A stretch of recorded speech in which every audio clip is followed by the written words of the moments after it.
Once again, for all of our media participating on this call, we ask you please utilize the raise your hand feature if you do have any questions for our coaches. And we'll begin now with Alabama A&M head coach Connell Maynard. Coach, as always, we appreciate your time. If you could please start us out by recapping this past week and by previewing your upcoming opponent. We played Lane College, our home opener, Lewis Cruz Classic this weekend. We knew Lane was a good football program, even though they're Division II. And they came in and played us very tough. The first half, we got off to a 14-zip lead, and next thing you know, it's 14-7 heading into halftime. So we just said we got to readjust and just got to quit shooting ourselves in the foot on offense. The defense played good. They just get bus run coverage and gave up a touchdown. So we knew if they just kept playing the way they was playing, and then we just stopped shooting ourselves in the foot a little bit to say we'd be fine. And we had a great third quarter and a great fourth quarter. I think the defense had four interceptions, and 2 sacks. And offensively, we executed, ran the ball well. The offensive line blocked good. We took care of the ball on offense. We did have 2 turnovers. One was a tip ball, and the other one was a puff punt. So, but overall, I was pleased. We did what we were supposed to do when playing the Division II opponent. Then our upcoming game, Southern, not off to the start that they want to be off to, but they got a good football program, a great coach. And we got to go up there and play them to Baton Rouge, and they're going to be ready to go. They backs against the wall. They can't afford to lose again, and we know that. And it's our first conference game, so we're excited about that, this opportunity, and we look forward to going up to playing a great football game against a great football team. Appreciate those opening comments, Coach. First question goes to Jim Klein-Peter. Talk a little bit about from its first game and what you said talk about first game, from the first game to the second game. You're on mute. Jim, you're on mute. I can't hear you, Jim. You're on mute, Jim. Can you talk about the improvement your team it looks like y'all ran. Right. Well, we actually started fast again, as we did against Vandy, taking the ball down on a 20-play drive and getting a field goal. We started fast, got into a 14-zip lead, and then we kind of just, I don't know, went to sleep in the second quarter. And defensively, we gave up a busted coverage for a touchdown. Offensively, we just sputtered in the second quarter, and so we was only up 21-7. But regrouped at halftime, came out, played hard, which we didn't do at Vandy in week 1. We didn't execute the second half what we did in the first half. This past week, we executed at a high level in the second half, the third quarter and the fourth quarter on all 3 phases of the football game, offensive, defense, and special teams. So we kind of knew, that's when you improve the most from the first game to the second game. So we're still not there yet. We still got to make some more improvements, and we'll work on those this week and get ready for Southern. Can you talk a little bit about Ryan Morrow? And it looks like he busted out a little bit for y'all. Yes, he did. Ryan Morrow has been in with the program. He was backing up Eaglin, and Eaglin had just banged up just a little bit. And so we wanted to sit Eaglin and have him ready for Southern. And Mr. Morrow stepped up, and he was ready to play. Had a big day. I think 191 yards and 3 touchdowns. So he'll see a lot of action this week. We're probably those guys are split time, and we're very pleased with what he did. But again, the offensive line opened up some holes. Thank you. Next question goes to Dr. Cavill. This is Kenyatta Cavill, Dr. Cavill's inside the HBCU Sports Lab. Coach Maynard, wanted to ask you about Xavier Langford. How is progression and his consistency? How are you feeling that he's along? He's performing well. He's performing well. I've always said the thing with X is consistency. We say flashes of greatness to get you beat. You have to be consistent, especially at that position. And so He's playing very well right now. As long as he keep doing that and play consistently, gives us a chance to win every ball game that we play. Moving to the next matchup against Southern as you travel down there, conference game to open things up from a conference perspective. How do you feel your defense is coming along? They seem to be really consistent from last year and picking off where they left off in many ways. What are some key components in terms of what they're getting done and doing well? Well, I think we're playing a lot better than we did last year. We gave up a few more yards than we wanted to give up this past week, but we had a lot of turnovers. And so we bent a little bit, but we didn't break. And like I said, we had the one busted coverage. So I'm pleased with the way those guys are playing. We want to be able to stop the run a little bit better than we did last week. We're getting off the field on third down, causing turnovers, putting pressure on the quarterback. So defense is playing well. We want to see how they play this week against Southern. We played up first week, we played down last week. Now we're right where we're supposed to be with FCS opponents and SWAC opponents. So very excited to see where we are offensively, defense, special teams when we play at Alabama.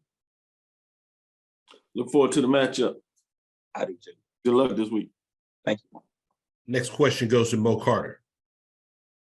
Hey, Coach, is there anything in particular that you liked about your team the most when it comes to improving from week 1 to week 2? Well, Mo, offensively, we actually turned the ball over twice this week, and we didn't turn it over at all against Vanderbilt. But again, it was a batted pass, and defensive lineman intercepted the ball with one hand on the ground for that turnover. And then the other one came off a muff punt. So, we play solid. We play solid on offense. You can call that a fluke. And so I'm not upset about that. I'm pleased with the way they performed. And we was able to get down. It was 4 for 4 in the red zone. So I was very pleased with that. Week 1, we struggled. We had to kick some field goals. So, and then defensively, the second half where we played, I knew we weren't going to quit, but we came out with a purpose and dominated the second half. So I was very pleased. All right, Coach, and this week you hit the A.W. Mumford Stadium in Baton Rouge, a place that you and your team went in 2019 and had an epic showdown down there.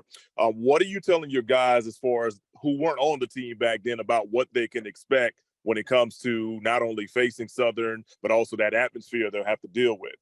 Yeah, not only you're right, a great coach and Coach Dooley and a great team in Southern, and they playing at home. They just lost last week at home, so it's almost unheard of for Southern to lose two home games back to back in the season. So we know what we're going up against. We understand it's a great environment.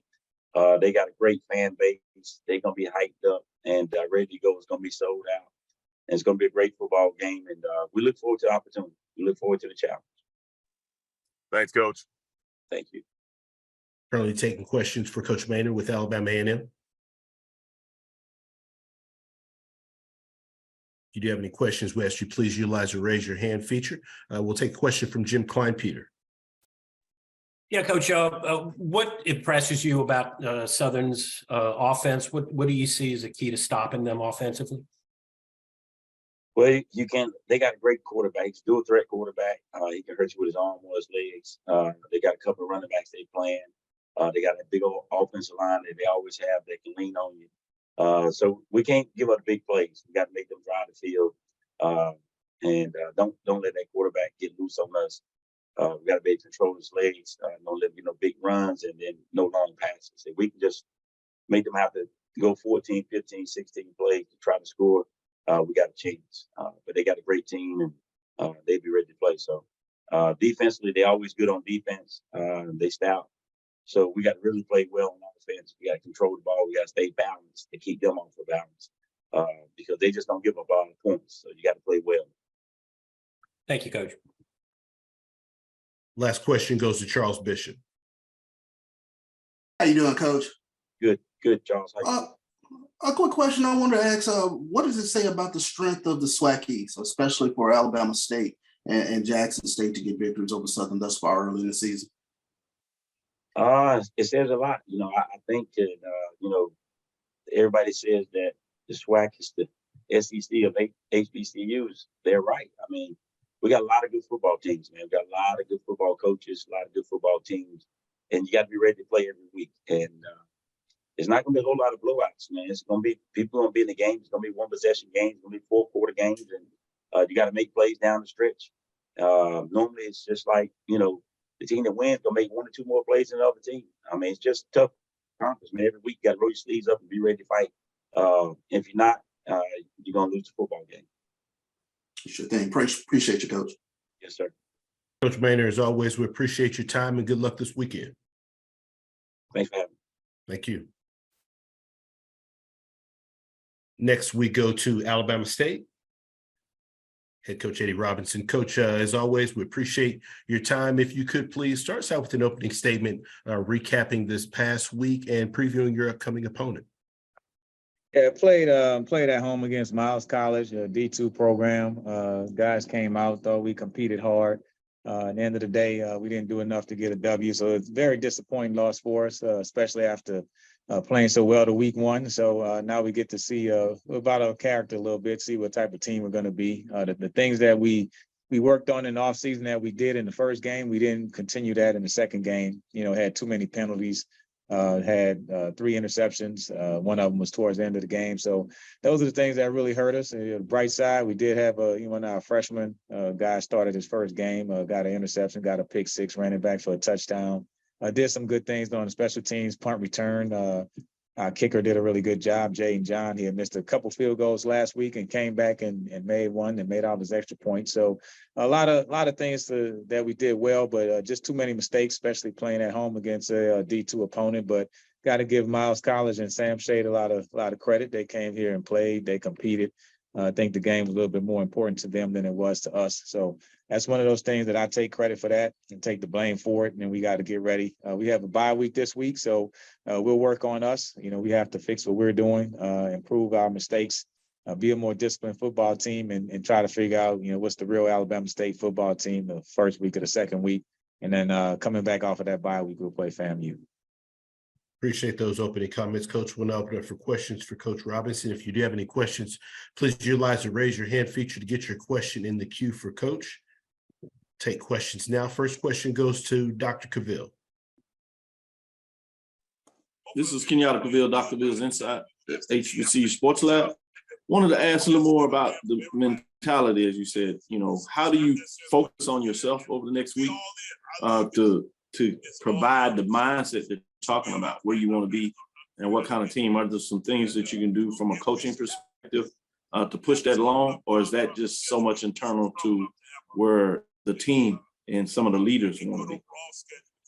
I think it starts with practice, and the kids have to realize, is you can't just go through practice. Just showing up at practice doesn't mean you get better. You got to have a perfect practice. You got to strive to correct those mistakes in practice. If you continue to do the same things in practice, then it's not going to work in the game. And so we have to have more competition. Some of the guys that didn't play a lot in those first 2 games, you have to come to practice this bye week and show me why you should be the starter, why you should get more playing time. And for those other guys who are kind of in that comfortable role, if you made those mistakes the first 2 weeks and you don't correct them, then you can't play as much. So I think we have to have that type of mentality that the best guys, we got to have some competition, and the guys who do the best will play. And if not, we got to scale back your playing time. So I think that's where we have to go. And that's where we are as a team. And we have enough talent on the team that we have to push each other, and the best guys have to play. Follow up one question in terms of this 2-week break, if you would, for your 2 matchups. In your experience over the last year, how much advantages come to being able to have that extra week to prepare for a team? Well, I think for us, after a loss like that, I wanted to play the next day. You don't want to have to wait 14 days to try to get that bad taste out your mouth. But you look at it and you figure, hey, we've been going at this thing since August. So a standpoint of getting a couple of people healthy and getting everybody back on the same page from a preparation standpoint, it just allows you to really make sure that you're really good at your game plan. I mean, we know FAMU pretty well. We get to watch them play another game, and maybe they'll do some things different. So we'll definitely take advantage of having a 3-game breakdown on them. But at the same time, you still have to go out there and execute the plan. The plan is only good as the execution of it. So I think, our problem is it was more the execution of the plan. It wasn't the plan, So if we stay on script, and I preach to the kids every time, consistently good equals great. I don't need you to go out there and try to make a great play. just be consistently good. And so that's what we're working on day to day in the classroom, in the lunchroom, around campus, be consistently good. So. Next question goes to Henry. Thank you.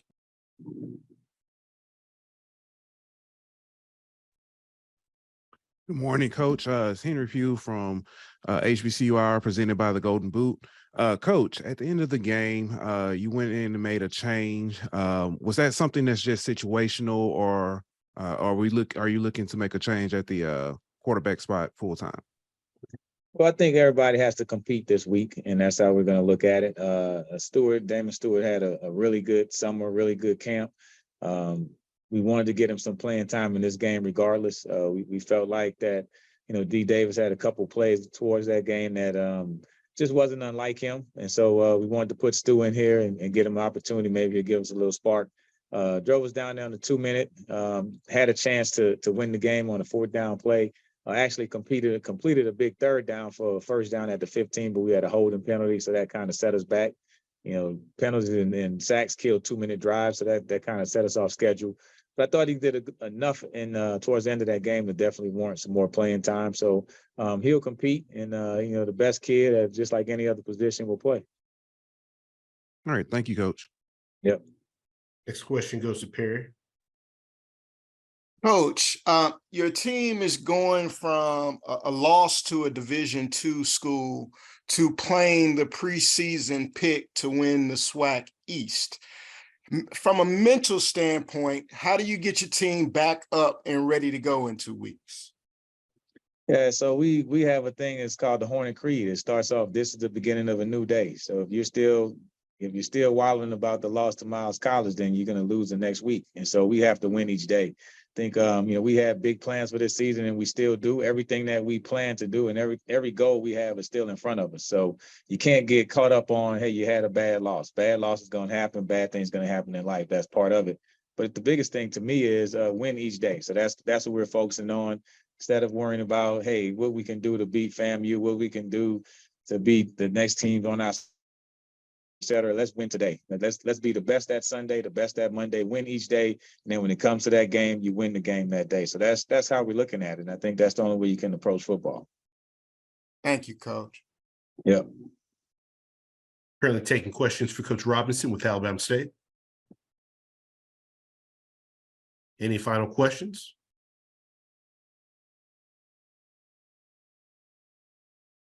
Coach, as always, we appreciate your time, and have a great bye week. Thank you. All right. Thank you. Appreciate it.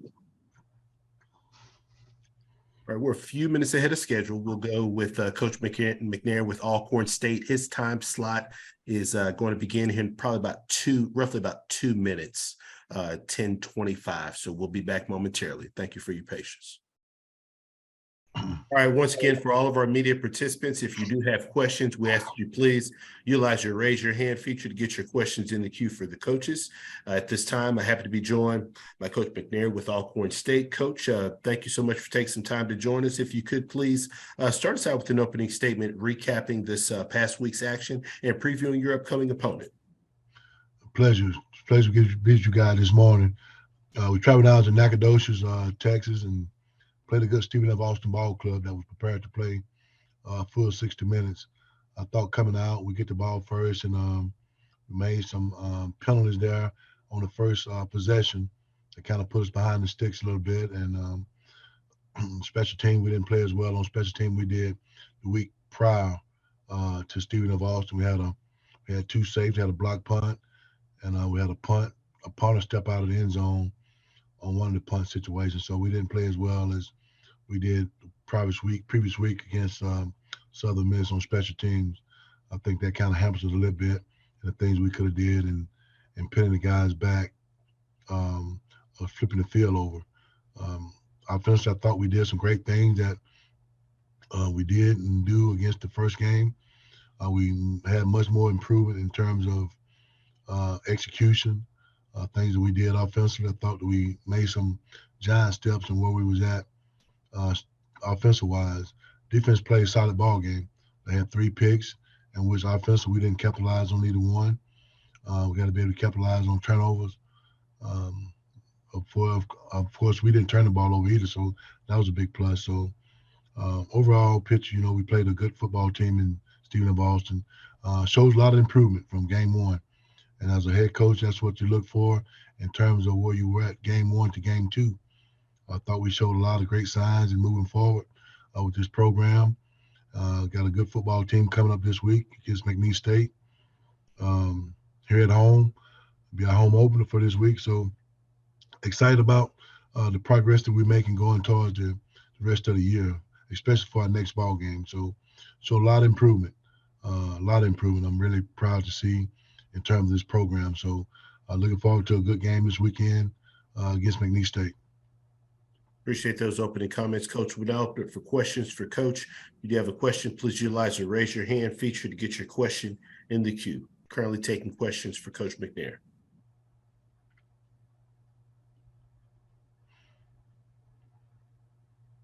Coach, when you look at McNeese State on film, what are some of the things that stand out about them offensively and defensively?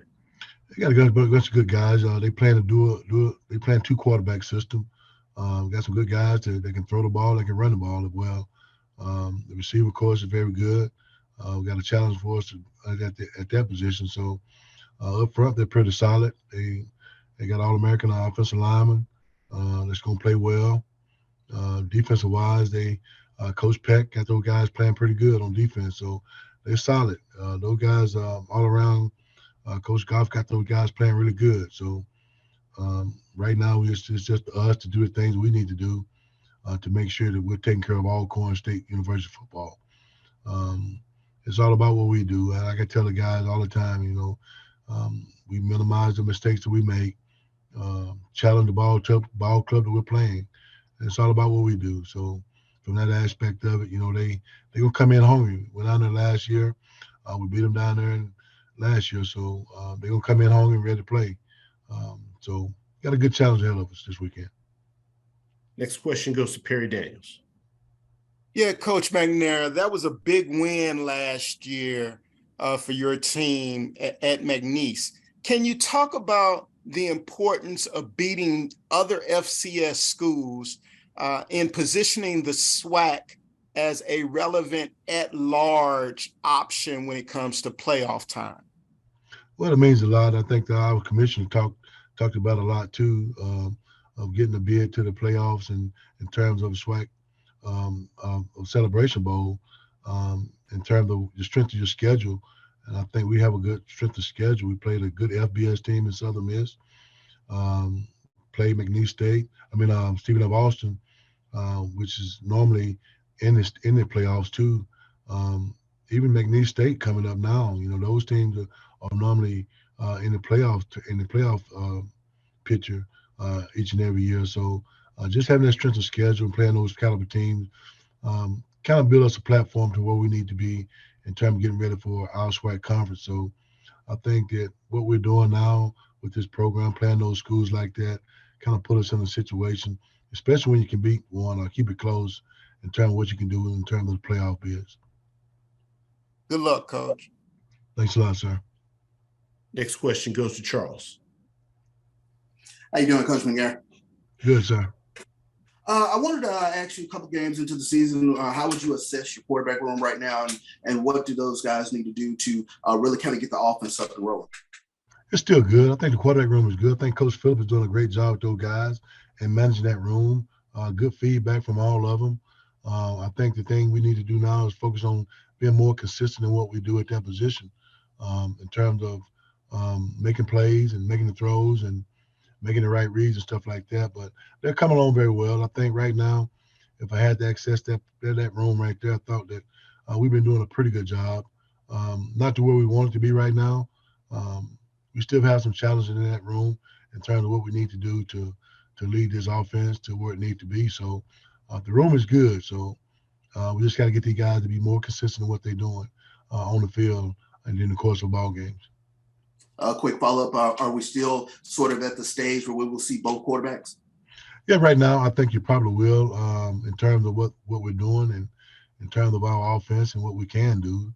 So hopefully on down the line you'll see one of the guys just really stick out and we'll just go with that guy. But right now we still have some things that we got to get straight and in terms of Mako Allen. So those guys are very good in that room. So they helping each other. They learn from each other. So I think the progress is going very well.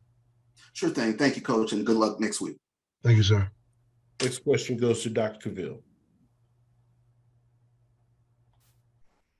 Coach, I want to follow up on a question. This is Kenyatta Cavill, Dr. Cavill's Inside the HBCU Sports Lab. I just want to ask you from a fan's perspective, a media perspective, assume every matchup, every game is important to the team in regards to trying to be effective on what you want to get done in the game. But oftentimes, from a media perspective of fans, we chat about beating FCS programs or beating another team in terms of how much do you see that as accurate to how much does beating a certain team in an area really attribute to recruiting? I think really from a fan stand base, and I guess the media as well, when you go in and win those kind of ball games against those top notch FCS team or even the FBS team, you kind of get credit for that and kind of give you a platform of where you want to be during the course of a year. But you still got to humble yourself down too as well when you're coming back and playing in this conference to where you can be and where you need to be, because this is a good conference.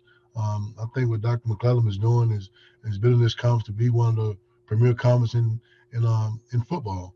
And where we at now, and I think we're on the right measuring table to kind of access that in terms from a media standpoint and from fans' perspective, So I think that we're on the right page and of doing the things we need to do in this conference. Because like I said, this is a tough conference now. You have some really, really good football players here, really good coaches. So I think that where we at now, we're not trying to satisfy anybody but us in terms of what we do.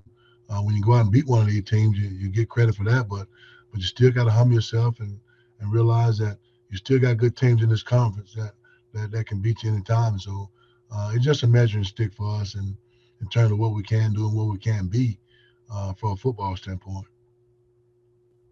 Thank you, Coach.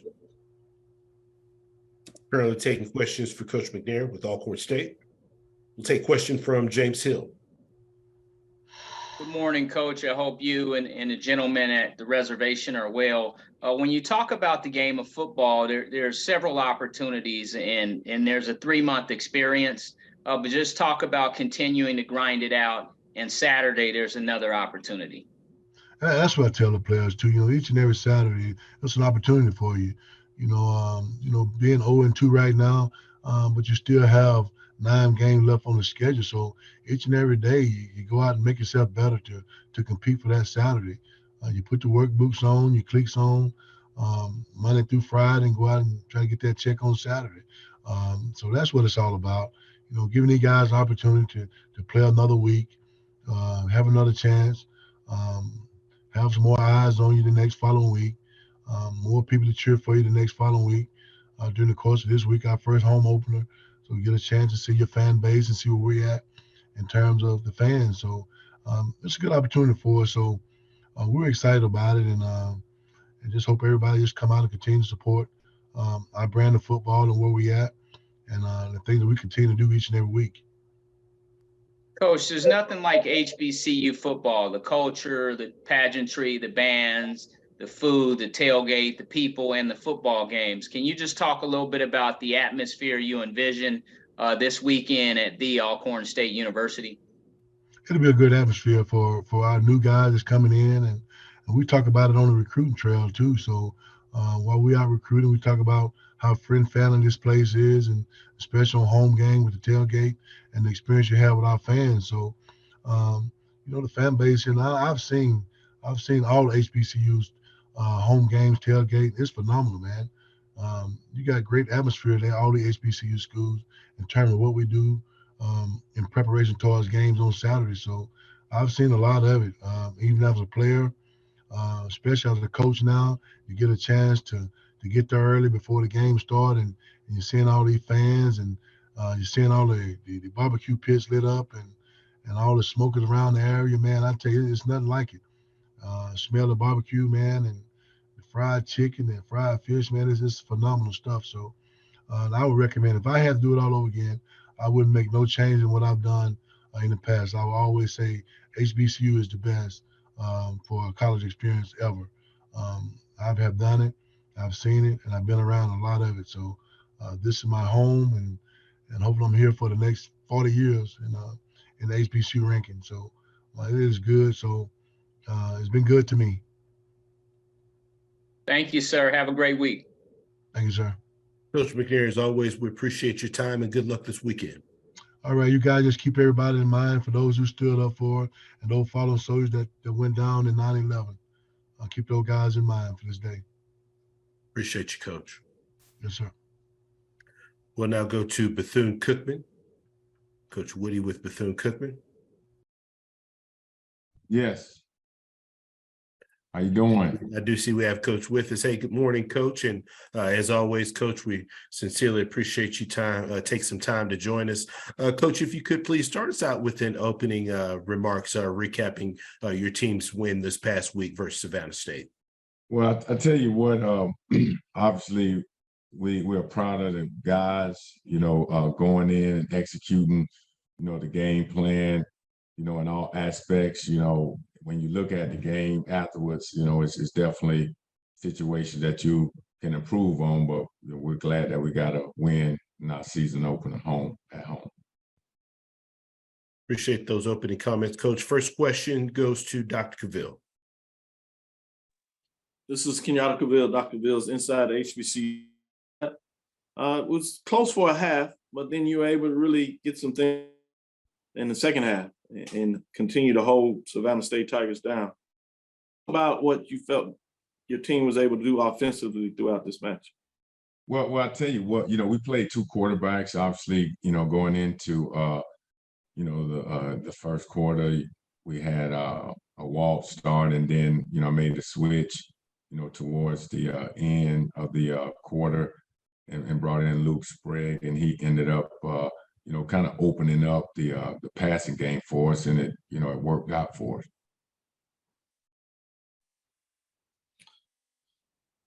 Now you turn around and you have this matchup going in the next week. Talk a little bit about what your team has to do successful on the field next week. Against Miami, the world champs. Well, we got to go. Yes.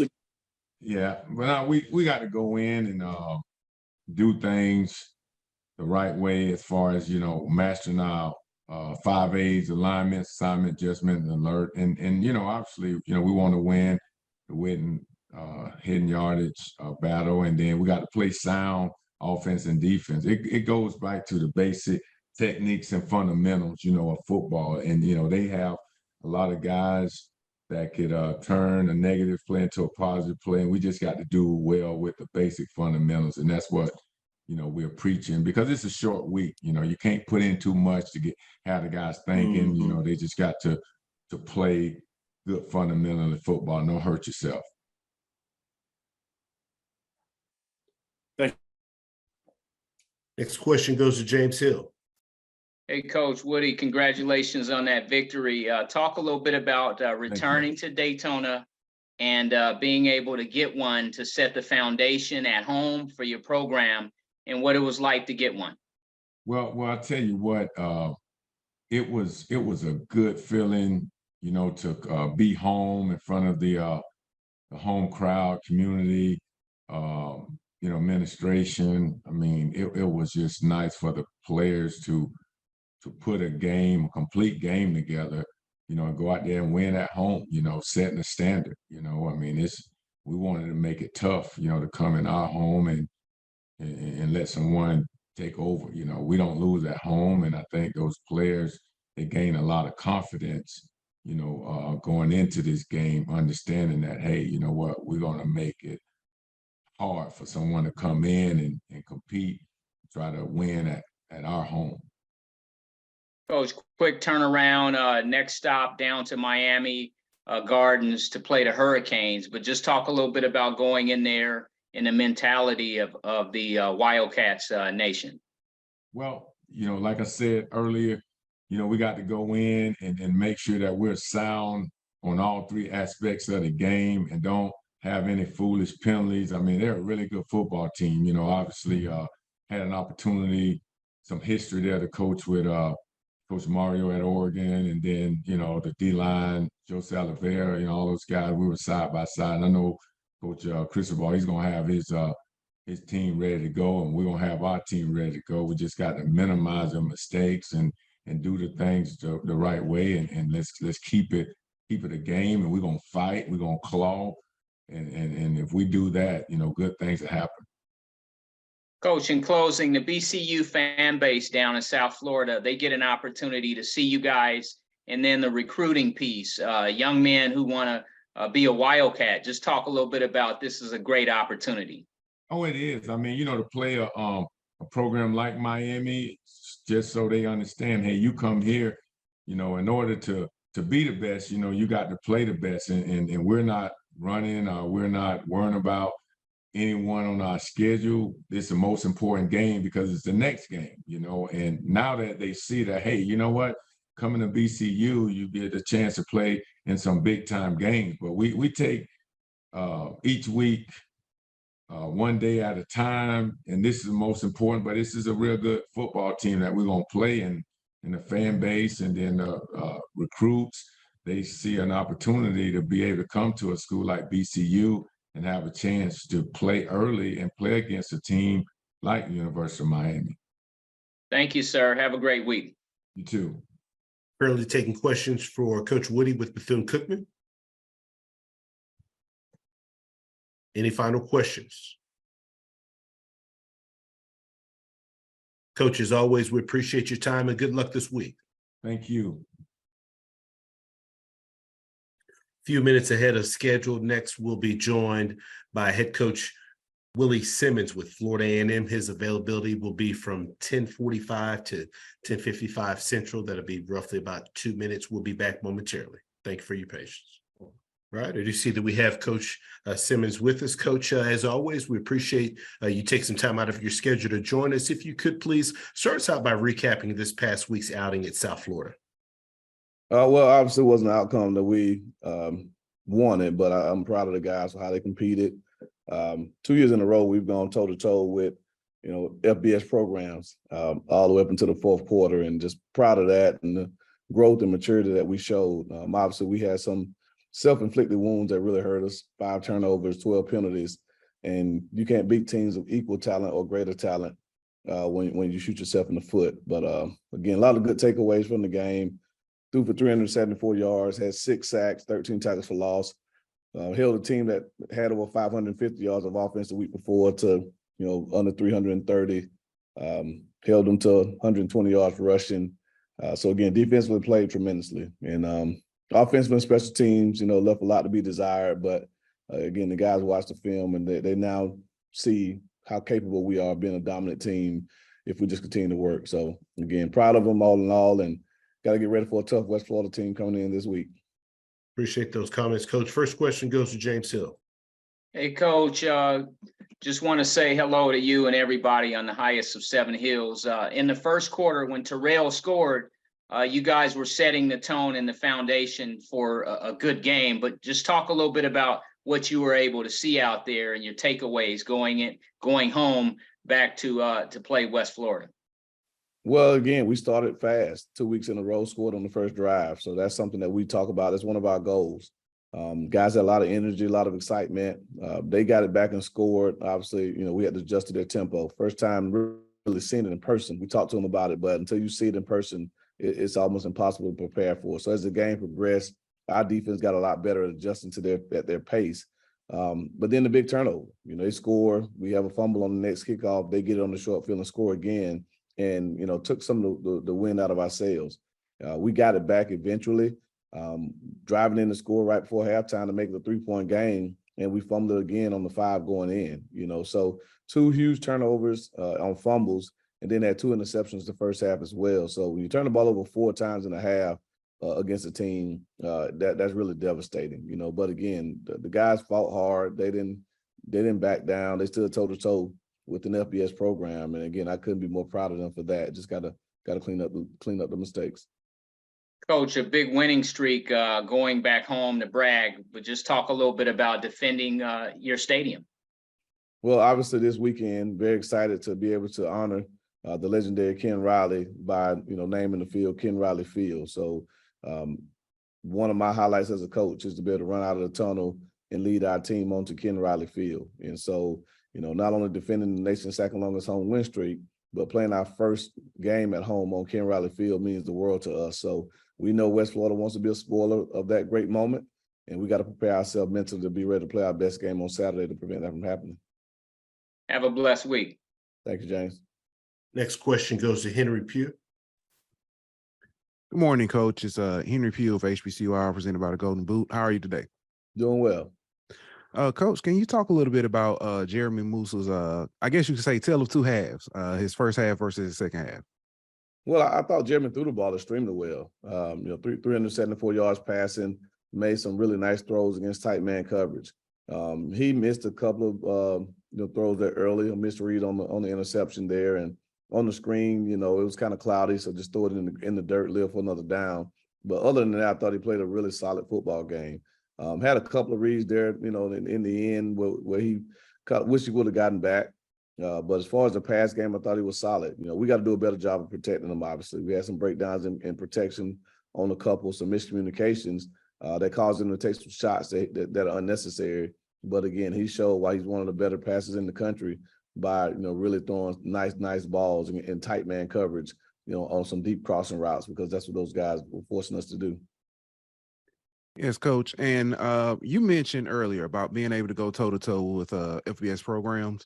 We've kind of seen that around the country with HBCUs. Can we attribute some of that success to being able to pull guys from the portal that used to be at, I guess you could say, FBS programs, and also just pull just talent from all over that has already kind of been developed?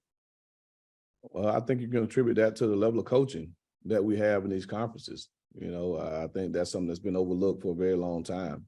I've said it forever. You give us a lot of the same toys that the other guys are playing with, and you'll see how good coaching there is in the SWAC and the MEAC. And so not surprised in the least bit by the job that Damon Wilson's doing over at Morgan, what Larry Scott's doing, at Howard, what Trey Oliver's doing at North Carolina Central, what guys in the SWAC, Fred McNair, Hugh Jackson, Eric Dooley. I mean, there's some phenomenal coaches that I go up against every year. Deion Sanders said it best. Shador said it. That what they're facing now is not much different than what they faced the last 2 years in the SWAC. And hopefully the nation's starting to take notice of that. Thank you, Coach. Next question goes to Dr. Cavill. This is Kenyatta Cavill, Dr. Cavill's Inside HBCU Sports Lab. Great analysis in regards to refocusing on the coaching perspective of what various coaches in HBCUs across the various leagues. With that being said, I wanted to look a little bit about your wide receiver room and receivers and how they played this past weekend. Nicholas Dixon, Marcus Riley, Kelvin Dean, the name. Dean got in the end zone, but Dixon and Riley were able to put up some yards. Talk about how their maturation is coming on, Dixon being the senior, and then a young guy, Riley, as well. Well, I think the receiver group, top to bottom, is the most talented group on our team. Ton of ability. Mm-hmm. But I think they're also the group that probably has the most need for growth and maturity. They can ever put it together. I mean, you're talking about a dangerous group. I mean, Marcus Riley's an NFL prospect, Jamari Shareef's first team all conference. Nick Dixon's a guy that's been around this program for 6 years and, had his best game as a Rattler last Saturday. But then Jamari Gassett, Chris Reed, Darian Oxendine, Trey Davis. I mean, we have a very, very deep and talented receiver room. Just right now, they're still adjusting to a new coach. Coach Antonio Carter came to us this past spring after having Coach Barassa for 5 years. So they've been used to one voice. Now they're getting used to another voice, different coaching style, still very effective coaching style, just different. And so they have to adjust to that. But if we can just get those guys to consistently play at the level they're capable of, man, this really opens up our offense, because everywhere else, I think we have a pretty mature group. Just right now, the receivers are showing a lot of talent, but showing probably the need for the most growth as far as just their mental approach to the game. Thank you. Moving on, we talked about playing up FCS. Also, you can play down in terms of least divisional classification. I want to put that out there in terms of Division II, and that happens to be your next opponent. We just saw playing up Oregon State with toe-to-toe. In many ways, right there, victory didn't fall out that way. But you've also seen some Division II programs, SIAC, jump up and beat some FCS programs. And you come in with a talented team with West Florida. About this matchup, but from your defense, we looked offensively what you're able to do in a couple of weeks, but defensively, what needs to get done in this matchup, the victory against West Florida, and continue that home win streak? Yeah, I think defensively, just do what we've done the first 2 weeks. Stop the run, eliminate the big plays, and create pressure on the quarterback. And that's what those guys have shown the ability to do, as well as anyone in America. You know, so again, I'm very excited about that side of the ball. I have no doubt that they'll be ready to play. You know, but I don't subscribe to the concept of playing up or playing down. To me, that's against our university philosophy, our program philosophy. You know, for us, we tell the guys every week, our competition is us. You know, we're chasing, we're chasing the spirit of greatness, and that's what we do. And we're fighting against the spirit of complacency. You know, that's our battle. Our battle is that voice in all of our heads that tell us that, you're talented, you're good enough. You don't have to do all that extra stuff. It's just going to happen for you. That's that spirit of complacency that we fight every day. And that's everybody on this call. That's everybody who lives on this earth. But we're also chasing that spirit of greatness that says, hey, if you chase it, you'll hit, excellence along the way. And that's what we're trying to do. So for our football team, we don't look at West Florida. We didn't look at South Florida, no Jackson, or any of the other teams on our schedule. Every week, our challenge is those two forces that are pulling at us. And we continue to chase perfection. We'll hit excellence along the way. And that prevents the whole notion of playing up or playing down. Motivating. Thank you, Coach. Thank you. Coach Simmons, as always, we appreciate your time and good luck this weekend. Thank you, guys. I appreciate it. Thank you. Next, we go to Grambling State. Head coach Hugh Jackson. I do see that we have Coach with us. Coach, as always, we appreciate you taking some time to join us on the call. Coach, if you would please start us out by recapping this past week's outing at LSU. Well, obviously, we didn't have the result we wanted. We came up way short, didn't play as well as we like to play. But again, it was a great experience for our football team. Got to find out a lot more about my football team. We're looking forward to getting back out to practice and getting ready for our game this weekend against Florida Memorial University. Appreciate those opening comments, Coach. First question goes to Henry Pugh.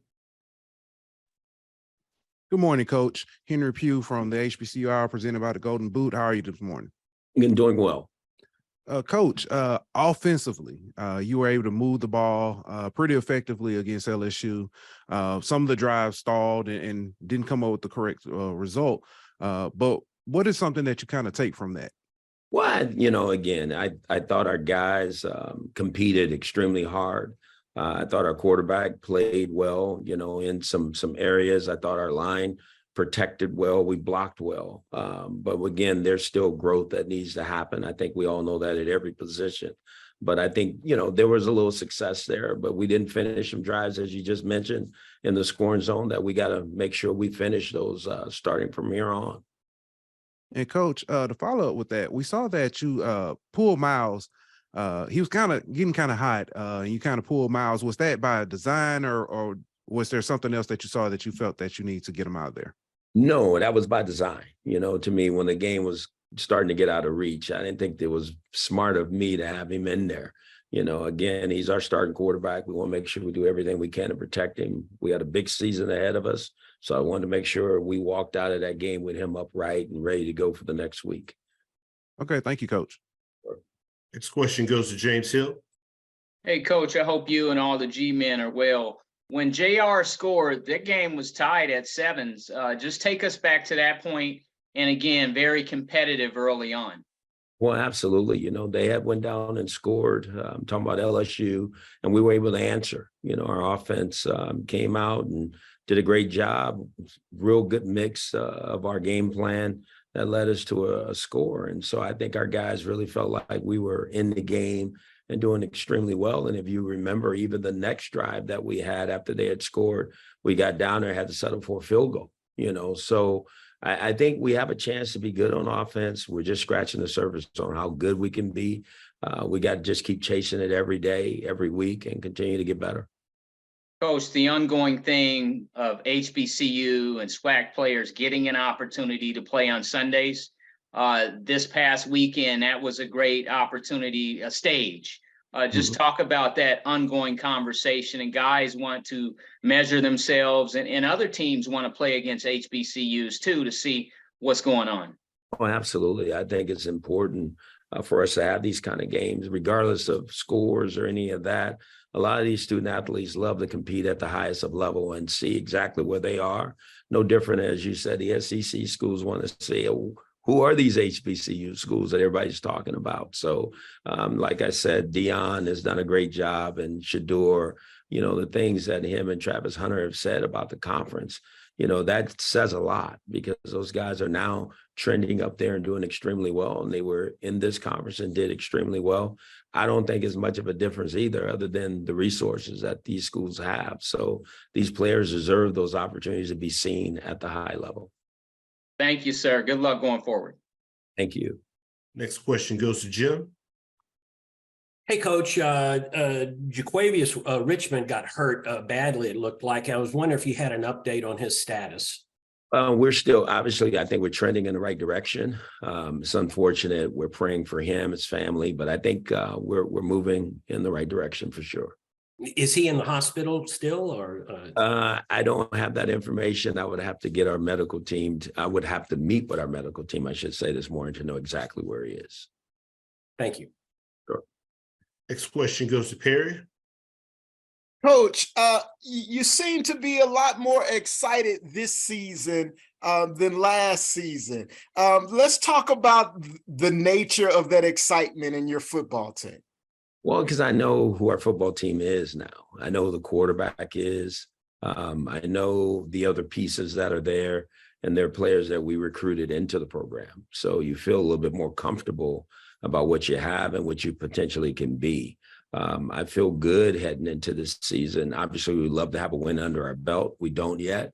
So we're looking forward to getting in the win column and keep playing and keep getting better. But I see our team starting to get better in some areas. There's still some areas we got to work through and get better at. But I see the potential of us being really good by the end of the season. And you taking the Grambling State Tigers into Death Valley was a historic moment for the state of Louisiana. Can you talk about the discrepancy in resources between the two programs and how that affects your competitiveness on the field? Well, obviously, to be the first, that was exciting to do, to take Grambling State University into Death Valley against LSU, and I will always remember that. But there is a real discrepancy in the state when you talk about LSU, Grambling State, when it comes to resources. Whether it's from, I mean, there's not one that's not different. I mean, the football field that we played on was just phenomenal. The locker room was phenomenal. Everything that's associated with their program is that way. You know, someone told me the seats that were between the 45-yard lines, you got to pay $1,500 just to be able to have to be in the drawing to get one of the seats. So that says a lot, right? So that means they have a lot going for them. We don't have those things. And to me, there's a huge disparity that way. But I think we also showed that there's not a huge disparity when it comes to athletes, when you talk about our first teams, you know, for that first quarter. But obviously they can wear you down because they have all those other resources from, I'm sure, nutritionists, the weight room, and all those other resources and modalities they have after the weight room. I think that's where the big difference is. Thank you, Coach. Good luck on your season. Sure. Currently taking questions for Coach Jackson with Grambling State. Any final questions? Just a quick reminder, if you do have questions, please utilize the raise your hand feature here on Zoom to get your question in the queue for our coaches. Please make sure that your lines are muted unless you are actively asking a question. We ask you please also wait to be called upon prior to asking your questions. We will send out the recording of this media session immediately following the conclusion of our conference. And once again, we ask that you email us if you are not already on the distribution list to receive the recordings. You can send that email request to a.roberts@swac.org. And with that being said, we're happy to be joined by Coach Hampton with Arkansas Pine Bluff. Coach, if you could please start us out with an opening statement recapping your team's pass outing versus Tennessee State. Obviously, we're disappointed we didn't get the win, but it was a great Southern Heritage Classic. Fans came out in droves, supported us. Mr. Jones put on a tremendous classic. The city of Memphis was great. And you got to give hats off to Coach Eddie George and his group. They came up with the victory in the end. We had a chance to win it. They blocked a field goal at the end and scored one like 30 seconds. But obviously, we got better from game 1 to game 2, and looking forward to playing a really good Miles football team this week back at home. Appreciate those opening comments. Coach, first question goes to James Hill. Hey, Coach, I hope you and everybody in Pine Bluff are well. Take us back to the fourth quarter in Memphis at the Classic. What did you see out there? And you guys were able to score, and you were right there. But take us back to that football game. Obviously we were down 14-0 at half, and just told the kids we were down 2 plays. And, obviously that's what it felt like. We had some drives moving early in the game and got penalties or got a sack. Just kind of threw us off rhythm. And then in the third and fourth quarter, we were able to get our feet up under us and made a couple adjustments. And then the offense started moving the ball. And now you're talking, the score is 17-14. We got the ball driving down. And in my mind, we're going to score to win the game. Going to be 21-17. But obviously, they got we took a couple shots in the end zone, and they were the right plays, and they made the plays. And then we tried our field goal kicker out there, had obviously a low snap, and they ended up blocking it, and we didn't do a good job of covering it. And the score should have been 17-14. But I like to fight him in our football team. And again, as I told him, man, it's about restoring the pride. I thought we made a good jump from game 1 to game 2, but we got a long ways to go. But we're excited to get home this week, man, and look at some familiar faces and some familiar places, and hopefully this place will be rocking. Coach, putting your stamp on this football program, it looks that way. Just talk a little bit about that. Well, obviously for me, man, everything we do, you got to be able to compete. And I wanted to see our guys go out there and fight. Like I said, it was 14-0, but it felt like it was like a play here, a play there. And so I just looked them in the eyes and said, fellas, listen, man, this is life. This is what happened. Somebody just hit you twice. Now you got a chance to go out there in the third quarter. Now let's start hitting back. And so the defense kept us in the game for as long as possible. And the offense kind of picked it up, man. We found a really, really good running back. He was here last year, redshirted, but the guy we had, he was really good too. He finished second in the league. He actually transferred to Tarleton. But hey, man, we always say one person don't stop the show. When one person leaves, the next guy got to step up. And so our offense, the running back position is really, really good for us. We got 2 quarterbacks that can really lead our offense.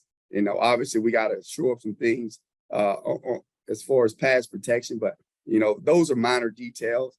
And but I like the direction that our program is going, and we're still excited about the Golden Lions. Thank you, Coach. Next question goes to Brandon King. Good morning, Coach. How you doing? Good morning, sir.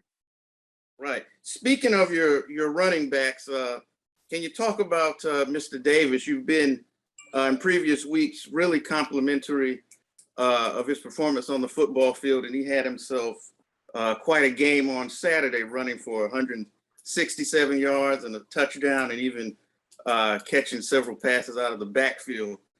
Can you talk about that, and has he even exceeded the expectations that you had for that young man coming into the season? Well, obviously he has, because like I said, in the spring, he wasn't able to practice much. And then, he had some issues that his body wouldn't let him do it.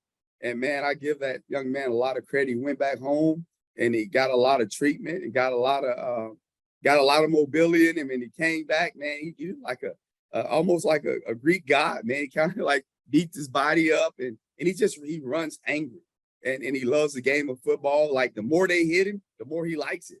And so anytime you got a running back like that, you're gonna have a chance to win a football game. And a lot of times, man, we don't have clean looks up there, and we'll get that shored up. But man, all he needs is a little crease because he runs physical. He can catch the ball out of the backfield. And I mean, he took a good hit on the swing route and he popped right up. Most people would stay down. He's like, Coach, I'm good to go. And so I'm excited about his future. A lot of our players are, as someone I said earlier on the call, now you're getting a chance to know who your football team is. And yeah, we're 0-2, but I do like the progress that we're making. And we just need to be able to get one on the board for our guys this week, playing a really good opponent that's 2-0, just beat Alabama State. So they got our full attention. And so it'll be a good game. All right. Good luck this week. Thanks, Coach. Appreciate it. Next question goes to Tanner. Hey, Coach, hope you're having a good start to your week. You mentioned just a moment ago, Miles College, they just beat Alabama State, 2-0 football team with a SWAC win under their belt, even though they're Division II. What's been your first impression of that program and the kind of challenges that they might bring to you on Saturday? Well, Coach, obviously they play hard. I mean, they played to the end of the game, and they were down 14-0, but they never gave up. And obviously, the quarterback, I think he transferred from UAM. It was a baseball play. He can really spin it. I mean, they got 3-4 receivers that are really good football players. And I tell everybody, man, we keep talking about all these different levels, D2, FCS, Power 5, Group of 5. They got football players. And that's what I love about college football. Like, it's me versus you. All right, I'm a DB, you're a corner. All right, you're a receiver. I'm a tight end. I'm a linebacker. They got football players that can play on this level and the next level above. Let's talk about Group of 5. And so we're going to have our work cut out for us, but we're excited about the opportunity. Man, we're not going to back down. We're going to give them all due respect, but we're ready for them. We'll be ready on Saturday when they get to Pine Bluff, Arkansas. Coach, obviously, I know I've been asking you a lot about your offense lately, but your defense has played well through 2 weeks. Got you some turnovers at Tulsa, did a good job last week. What's been your impression of how the defense has played so far? Coach, I'll be honest, man. I think we left a lot of meat on the bone, man. I mean, I'm more disappointed in the 99-yard drive that Tennessee State, we had a great punt, pinned them on the 1-yard line. And, man, we let them off the hook. When I say let them off the hook, they hit 2 third-down plays that we had to stop. We missed tackles, and one guy just didn't do his job. So that's frustrating to me because, like I said, man, I think our defense has a chance to be really good. And all we got to do is do our assignment, do your 111. And so those are the things that we're working on. And I tell defense this, if the other team don't score, we're going to win anyway, right? So that's the mentality that we got to have on defense. And we got to continue to work. And like you said, we got to work on being perfect at our position. That's it. Don't work about the next man. You just be perfect at your position, do your part. And then as a whole, the Golden Line defense will be pretty good. So I'm excited about the progress, but we still got a ways to go. And I just want to become a dominant defense. Obviously, the offense fills the stands, but the defense is going to win the championship. All right. Thanks, Coach. Thank you. Next question goes to Henry. Hey, Coach, how you doing? It's Henry Pugh with the HBCU Hour, presented by the Golden Boot. How are you today? I'm doing great, my man. How you doing? Doing good, Coach. Can you talk about this week being the first home game and what you're most looking forward to playing in front of your home crowd? Well, I'll be honest, just for me, being a Southeast Arkansas guy, my hometown's 45 minutes away. Man, I'm just excited about seeing all the black and gold inside our own stadium. Last week, I mean, it was tremendous. I'm not going to even tell you any stories, man. I looked up there, it was black and gold all over that place. But, you know, for our kids, it's the field that we practice on. You get to wake up in your bed on campus type of deal, and you get a chance to be around your classmates, and your classmates get a chance to support you. So we owe them. And so that's what you're most excited about. And obviously, man, being a head coach here, get a chance to run out of the sun here at home. That's exciting, man. And when they brought me back here, I visualized this day for years, man. And so now it's here. I'm excited about it. I just got to remember to stay calm and all right, make sure my shoes are tied up and don't trip over my feet when I'm running down the sideline. Okay. Thank you, Coach. Thank you. Next question goes to Dr. Cavill. This is Kenyatta Cavill, Dr. Cavil's inside the HBCU Sports Lab. Good morning, Coach. Hey, how you doing, Dr. Cavill? I'm good. You have me excited. I like that. Talking about being clean. Your quarterback played with a clean sheet in terms of not the turnovers, as well as the team, among other things. But talk a little bit about the 6'5", 205, Jalen Macon. You know, I'm sure he was excited to go back to Tennessee, being out of Nashville, to get his take on Tennessee State. How did he perform in regards to keeping his head, even though that was sick? Well, obviously, Jalen started a couple games last year, and I think he got injured. But Jalen is a very calm football player, big, tall, lanky guy. A lot of people don't think he can run. He can run, and he can flat out spin it. His best days are ahead of him. I think he's a redshirt freshman. I mean, we got two really, really good quarterbacks, and Jalen has an opportunity to be really good in this league. And so we're just going to continue to keep him upright and let him see the field, keep the thing simple for him. But I was happy for him because, like you said, he came in and he didn't turn the ball over, and he made the correct throws and got us lined up. And so he'll only get better. And I tell everybody, man, we got two really, really good quarterbacks, and they both add a different dimension to the game. And so we're excited about them and looking forward to having both of those guys for years to come. Follow-up question in terms of the upcoming matchup. Obviously, things in so many different ways, and some of those about the nomenclature of where a team their space in regards to where they operate, FCS, and FBS, so forth. With that being said, how do you get your team and players to focus like you talk, regardless of division? It's about the man-to-man matchup, doing your team. What kind of things do you talk about throughout the week to create focus that you are telling us that we need to understand from a media perspective? Well, obviously, you look at it like this. You have a team that's 2-0 versus a team that's 0-2. All right. That team just, Miles College just beat a team that's in our conference that beat Southern the week before. So what more motivation do you need? You know what I'm saying? Like that's a good football team. Once you turn the film on, you watch those receivers like, wait a minute. Like they got some really good receivers. I can use some of them. You know what I'm saying? So as a competitor, you want to dominate the man in front of you. And so that's all we need to do. We need to go out there and win our battles. And so it's not hard to motivate our guys. We haven't won a game this year. And as most people, and I keep telling the kids, I know y'all don't believe me yet. I'd be like, Coach, man, you be saying a lot of good stuff, but we ain't won no games. And so as a coaching staff, we still got to get these young men to buy in and to believe us. Like the first half against Tulsa, we wasn't very good offensively. We made a couple drives. Then the first quarter, the first half against Tennessee State, we wasn't very good. Then the offense, third and fourth quarter, they picked it up, started moving the ball. That's the offense that I visualize us having, okay? Defense, all right? We had 2 bad drives in the first half, gave them 14 points. Now let's go back and be who we were in the second half. We only gave up 1 score, 1 field goal. So we got a lot of work to be done. And on special teams, man, we got to shore up a couple things in the return game and just blocking in general. So we got a long ways to go. So like I said, if I'm playing a team that's undefeated versus a team that haven't won in the game, who you think got the confidence?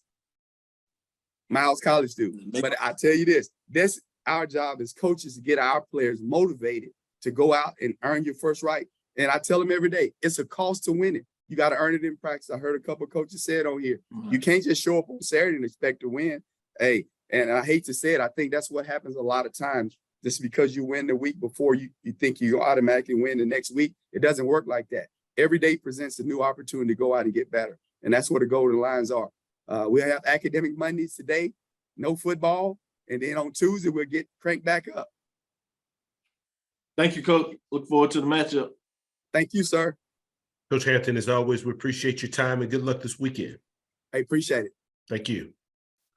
We'll now go to Mississippi Valley State and head coach Kendrick Wade. Coach Wade, obviously, thank you so much for taking some time to join us. Obviously, a bye week for your program this past week. So if you could just start us out by recapping your bye week. Oh, man, it was a great week. Just kind of refocus, reset, and just focus on just basic fundamental things that we need to focus on. Just kind of get back to the basics of just Mississippi Valley State football.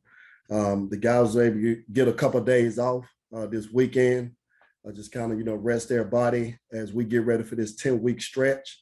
But all in all, it was a really good week.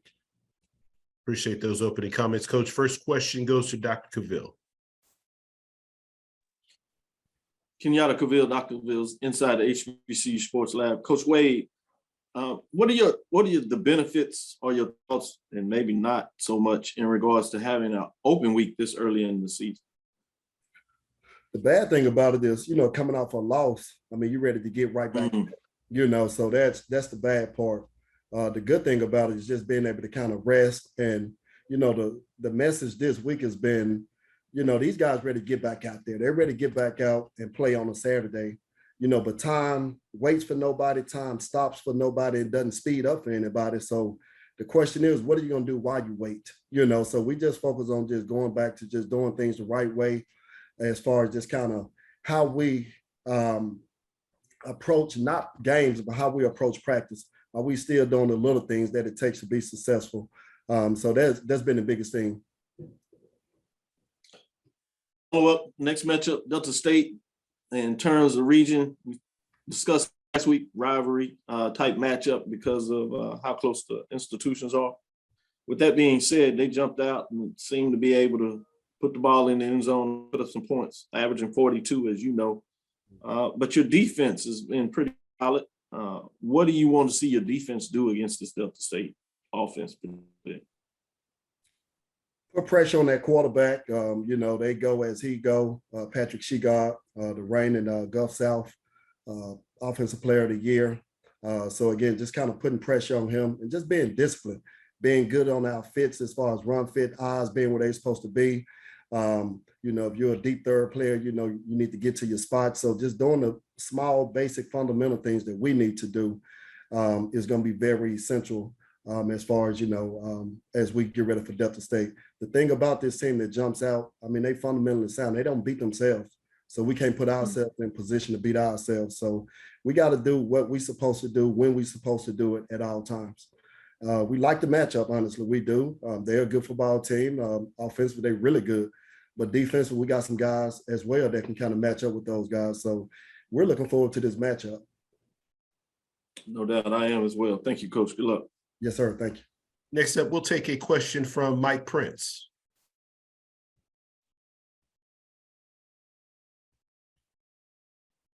All right, next question goes to James Hill. Hey, Coach, I hope you and everybody at the Valley of Scholars are well. Just talk a little bit about this particular game coming up, the anticipation. You go on the road up 61 to Cleveland. Instead of them coming to, when I covered it, they came to Valley, but now you go back on the road to Cleveland, an area you're familiar with. But just take us into the anticipation, and everybody from Clarksdale all around the region will be looking at this game. Man, I hate to sound like it's coach speak, but, people on the outside are super excited about the game. We're focused on getting back out there to practice tomorrow, just having the best Tuesday practice that we've had is our focus. We do understand how excited everybody, there's a lot of people excited about it. But again, for us, the moment we start focusing on the excitement of it is the moments that we stop doing the things that we need to do to go out there and be successful on Saturday. So, we're going to let everybody around us be excited about it, and we're glad they are. But again, our job and our focus is to go out and prepare the best way we can so we can go out there Saturday and put our best foot forward. Coach, defensively, what's the mindset going in? Our guys they ready to get back out there. They felt like, there were some plays from the previous game that they left out there, then take full advantage of. So they're ready to get out there and get after these guys. And we know Delta State is going to be physical. So, that's we pride ourselves on being a physical bunch as well. So defensive guys been walking through the office, and you just see it in their eyes that they're ready to go out here and, it's good be good, and like I said, we're looking forward to it, man. We really are. Have a blessed week. Thank you, sir. We'll take a question from Charles Bishop. Coach Wade, how you doing? Hey, Charles, how you doing, buddy? Obviously, you're super familiar with Delta State's football culture, unique football culture. But if you take a look at their football culture, what are some things that you can take from them that you're trying to implement into the Delta Delta football culture? Man, I tell you, man, those guys show up every single day with the same singular mindset, every single day. Regardless of win a game, lose a game, every single day. Coach Todd Cooley, he does a great job of just kind of ensuring that everybody's doing their job, not just the players, but coaches. He challenged guys every single day. The coaches are challenged, the players are challenged to go out and be the best version of themselves. And that's what we pride on here at the Valley, you know. So the first moment I got here, the one thing I always preach about is creating an environment where reaching your best is the standard every single day. So, you know, they pride themselves on being the best version of themselves each and every day. And that's something that we believe in and we preach over here at the Valley as well. Sure thing. I appreciate your time, Coach. Yes, sir. Thank you. Last question goes to Mike Prince. Good morning, Coach. This is Dr. Mike Prince from the Open Mic. Welcome, I guess you say, back to the conference and everything. When you inherit this team, you brought in 61 new players, and you just recently talked about the culture change, and you also mentioned about returning to Valley way of playing ball. What is the Valley way of playing ball, and what do you see as the greatest challenge right now in implementing that new culture change? Well, the Valley way under my leadership is just, we're going to be disciplined, we're going to be focused, we're going to be physical, and we're going to do things the right way, not only on the field, but off the field. You know, a lot of those intangibles off the field as far as how you carry yourself around campus, and are you going to class? Are you sitting at the front of the class? Are you walking around with your pants not hanging off your backside? Just all those small things that's important to not only winning and being successful in football, but also in life, you know, just being respectful. Treating women with respect, and really just having self-respect for yourself. The biggest thing is just kind of getting guys to see how what you do off of the field, how it's directly connected to what you do on the field. You know, for those guys, they think, you know, you can go out and be a disciplined football player and not be disciplined in the classroom, not be disciplined in the community. You know, just kind of, I think that's the biggest thing, just kind of getting those guys to just to connect those things. You know, how you do anything is how you do everything, you know, so you don't make a distinction between when you do what's right, when you know, do what you want to do is already, you know, set and is directly connected, and just trying to get those guys to understand that, I think, is the biggest challenge. Okay, my final question, Coach, with the bye week that you had, you get a chance to tweak some things and enhance on some other areas. What have you seen was the greatest leap of improvement during your bye week? The greatest leap, honestly, man, is guys being able to look at that film and see that it's what we didn't do. We offensively, defensively, we pretty much gonna be the same. You know, but guys just seeing that if you do your job on a consistent basis, the game plan was in. It was a good game plan on both sides of the ball, actually all three phases of it. But we just went back to just us. Like, honest, that's the biggest thing, us. Are we the best version of ourselves? You know, not beating ourselves. And, you know, if we beat ourselves on Tuesday, then we'll find a way to beat ourselves on Saturday. So just getting these guys to understand that every day is very important. You know, 90% of our kids, 95%, they have the will to win. But do you have the will, you know, just the process of winning, of doing those small things that it takes to win on a daily basis. So again, just a lot of self-assessment, a lot of self-correction. And I think it'll show up on Saturday. All right, Coach, good luck to you, sir. Thank you. Yes, sir. Thank you. Coach Wade, as always, we appreciate your time and good luck this weekend. Yes, sir. Thank you, guys. Thank you. Now go to Prairie View A&M. Head coach Bubba McDowell. Hello, guys. Good morning. Hey, good morning, Coach. And as always, we appreciate you take some time to join us. Coach, if you could please start us out by recapping your team's most recent outing versus Abilene Christian. Yeah, going into this game, again, we just try to keep these kids focused all week long, coming off a big win last week, and just letting them know that, you know, that game is in the past and we got to get ready for a good football team coming in, Abilene Christian, and more importantly, you know, help them understand that we played these guys real close last year. I think we had a chance last year to win that game. We fell short. and that we can do it again this year if we just came in and did what we're supposed to do. But they started off the game throwing the ball. Great coverage by Freddie Bird. And then it came right back. Hit us with a touchdown.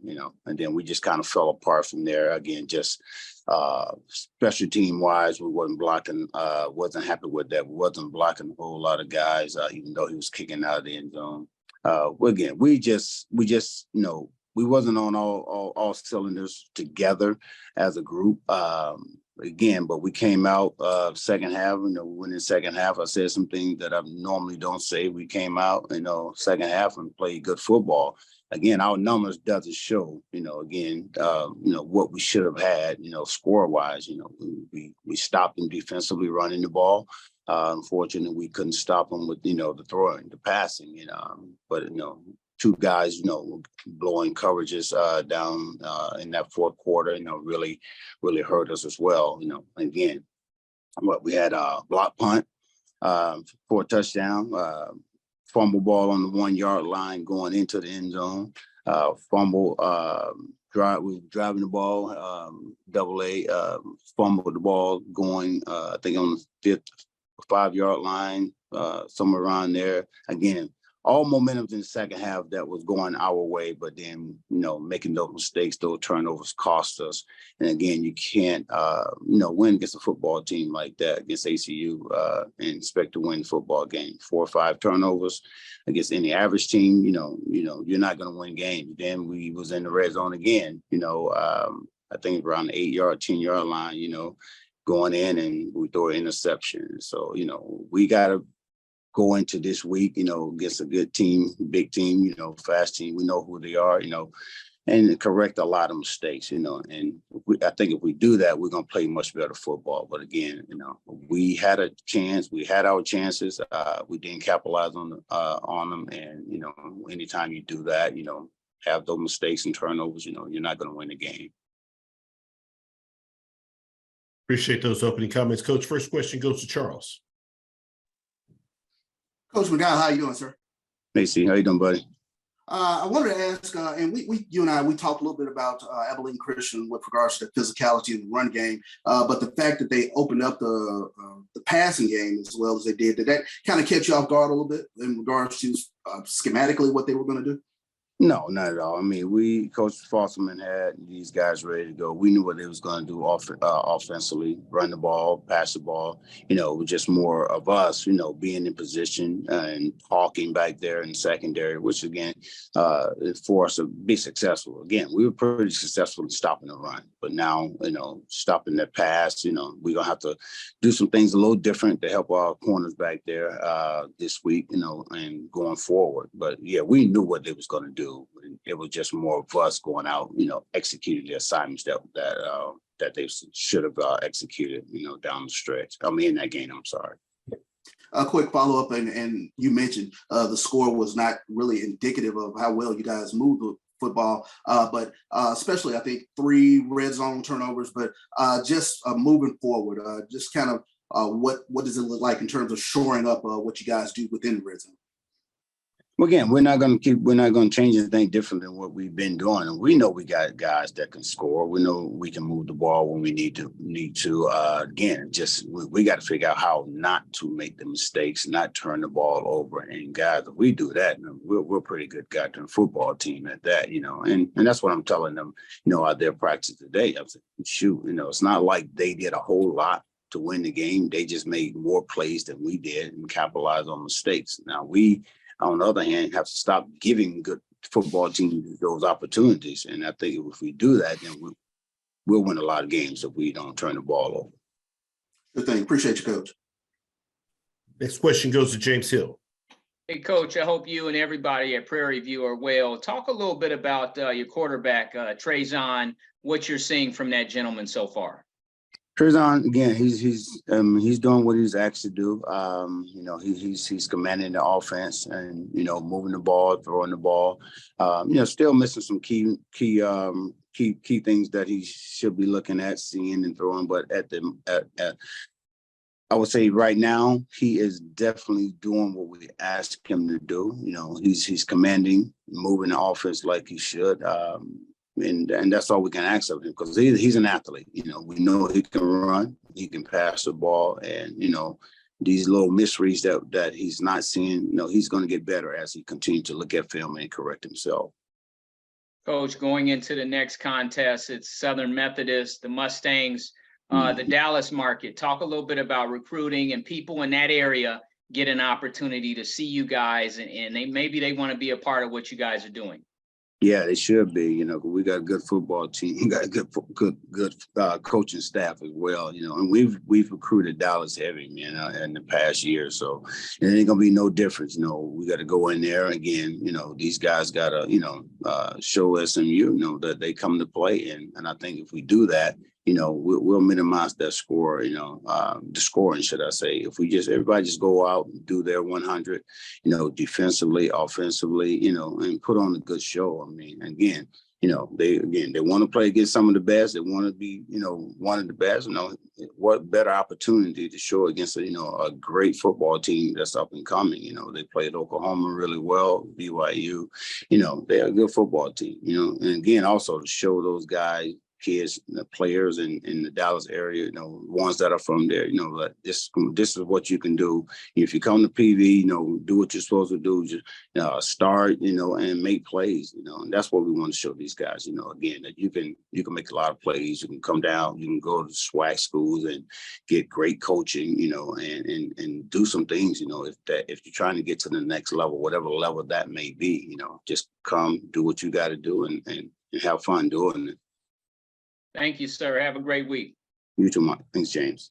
Next question goes to Mike Prince. Good morning, Coach. How you doing, sir? Hey, what's up, Doc? All right, man. Look, I know when you summarize the game, I summarize as blown opportunities, but you did have some lights to shine during last week's performance. In particular, your run attack, and hopefully the O-line is not as banged up as you had, from this last game. Yeah, I mean, we're pretty banged up right now. And again, we're probably going to be without 3 starters right now. But again, we got to hold them out. Got to get these guys ready to go for the games that count. Again, we got some young guys who are going to have to step up, you know, and do what they came here and taught to do, you know, and what great opportunity for these young men to get against a great team and show what they can do. Yes, sir. Now, my follow-up question is this. Although the defense did rebound toward the end and some open plays during the pass, but from our assessment, maybe you can help fill in the blank, was that due to lack of pressure from the front line on the defensive line side? Not at all, Mike, not at all. Just due to guys not doing what they're supposed to do in their secondary. Our D-line played really well. Linebackers played well. You know, we just had a lot of miscommunication in the backfield, which we will get corrected. Okay, thanks a lot, Coach, and good luck this week, sir. Thank you, sir. Last question goes to Dr. Cavill.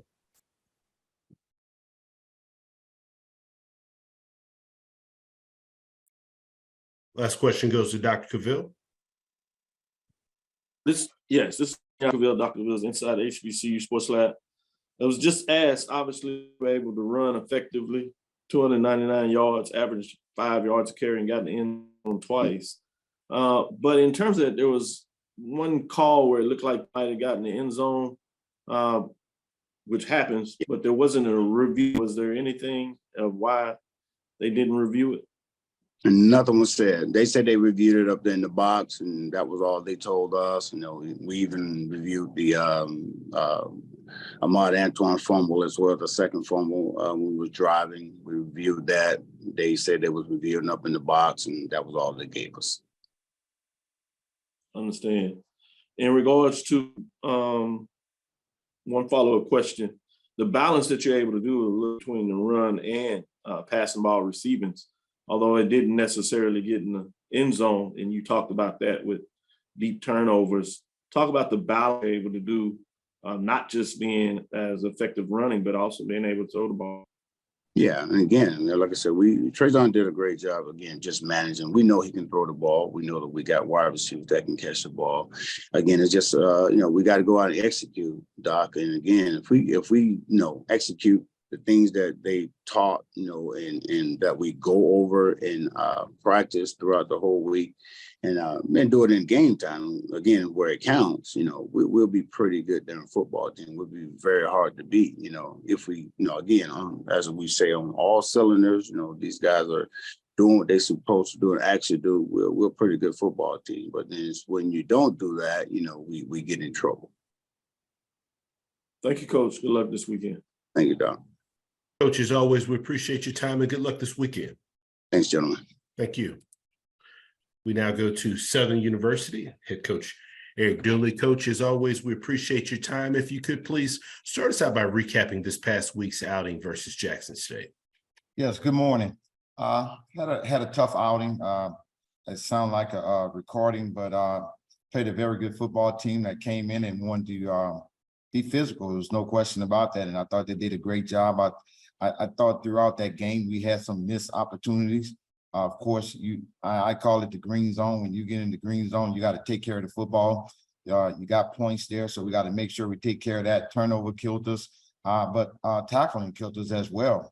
We pride ourselves on being a fast and physical defense, and some things didn't take place. But of course, that's up to me. We got to make those corrections and move forward, because that has nothing to do with Alabama A&M, who has a great football team and has a great coach that's been around for a long time and understand the X's and O's. So we know we have a challenge right now. There's no question that our backs is against the wall, but now who's going to come out swinging? And we look forward for a huge challenge come this Saturday versus Alabama A&M. Appreciate those opening comments, Coach. First question goes to Jim. Yeah, Coach, after looking at the film, was there anything you saw that hurt y'all offensively? It looked like y'all moved the ball and hit some plays, but just not anything consistently. Did you see anything on film that changed your mind? No, nothing changed my mind. I thought, being in that green zone, when you got an opportunity to capitalize, you got to capitalize off that. And then I would miss some things that was out in the open field that could have changed the game around. So there's some things, one or two things. It's just like other coaches have said, previous coaches. This league is very, very talented, and a play here, a play there can change the whole game and put you in a bad situation. So we got to correct those things. The things we have corrected still not benefiting for us to get W's. We corrected the discipline side for us penalties, but now we just got to put the ball in the end zone, and that's what I'm a part of. Coach, I also noticed that Noah Bodden got up and warmed up a little bit. Was that because of that shot to the head that Harold Blood took on the targeting? Well, you got to always be prepared. He took a shot right there. It don't change. Football been like that for 100 years, and it won't change, blocking and tackling. So it's going to always be physical. We just was getting prepared just in case if he had to go in. We don't want to send him in there blind, and he has not warmed up. So we was just prepared and having the heads up on the sideline. Thank you. Thank you. Next question goes to Dr. Cavill. This is Kenyatta Cavill. Dr. Cavill's inside the HBCU Sports Lab. In terms of that matchup, in a lot of ways, it's back and forth and then turn late in the game. What things do you do to talk to your players in terms of them to continue to focus, to continue to grow, even though they had two disappointing losses early in the season? And I'm a guy very, very, very, I love competitive, I should say, a better choice of word, competitive. Fortunate for us as a team, those two losses hurt personally because of what you want to do, but it doesn't stop you for your goals because of the magnitude of the game. You're talking about playing two top opponents in the conference. You always want to win, and it doesn't matter if you're playing an FBS, you still want to win. That has to be the mindset. So we got to refocus and understand that everything that we set out that we want to do, we can do, and believe it or not, that's just to go 1-0. We still can go 1-0, and I think it still puts us in a good situation. So it's going to be challenging. There's no question about that.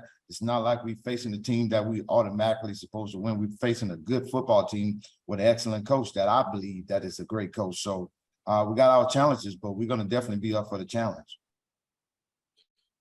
With said, moving on to that next game, in fact, this is the start of the conference slate. Even though those were conference opponents in the first two, they were not conference contests.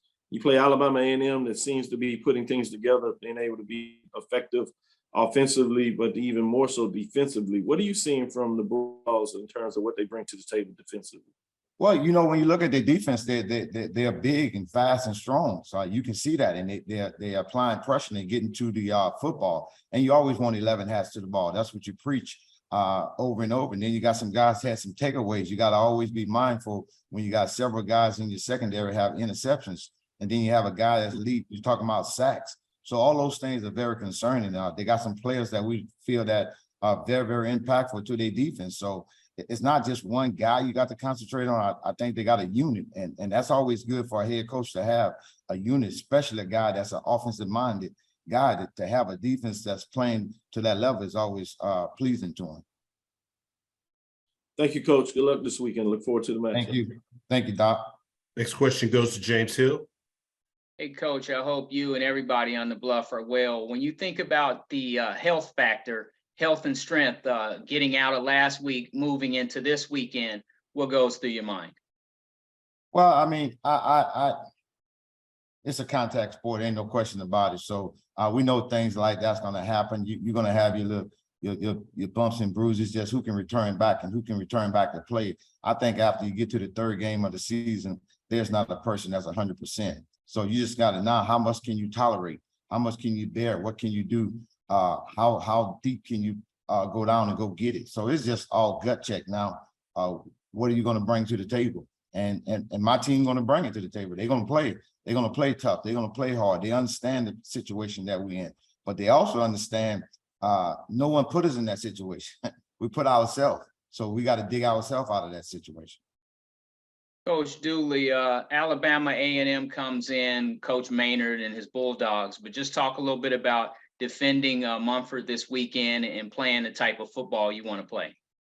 Well, we got to play fast and we got to play physical. I always pride myself with saying we got to play basketball on the football field. That means going up and down, and that's some of the things we got to do. And I thought we had gotten away from it. But you know, it's not the. I would never point a finger at a player. That's on me. I'm the head coach. I'm the one get paid to take care of this here. So I got to get these guys moving in the direction, however I choose to do it. Thank you, sir. Have a blessed week. Thank you. You too. Last question goes to Perry. Hey, Coach Dooley. So we know how prolific you like offense and your ideas for the performance of this year Jaguars offense.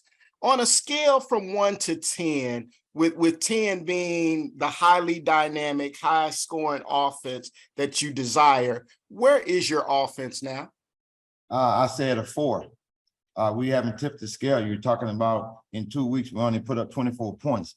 That's not something that you got to pride yourself on. Yeah, you just need one more point than the next opponent to win the game. There's no question about it, but I feel we have the weapons and we have the tools to get the things that we need to get done. Now, that still falls up on me. There's some things that we got to do. Because I say we're at a 4, that doesn't mean that the player's not going out there and they're not practicing hard. They're not doing the things that's conducive. I got to put them in a better situation to have a better outcome. That's the way I look at it. When I look at myself, I don't look at anyone else. I look in the mirror, and the mirror reflects me. Some of the things I need to do. I got to make the adjustment. I got to be able to do the things that's going to bring us to be that type of offense that I already visioned that we are.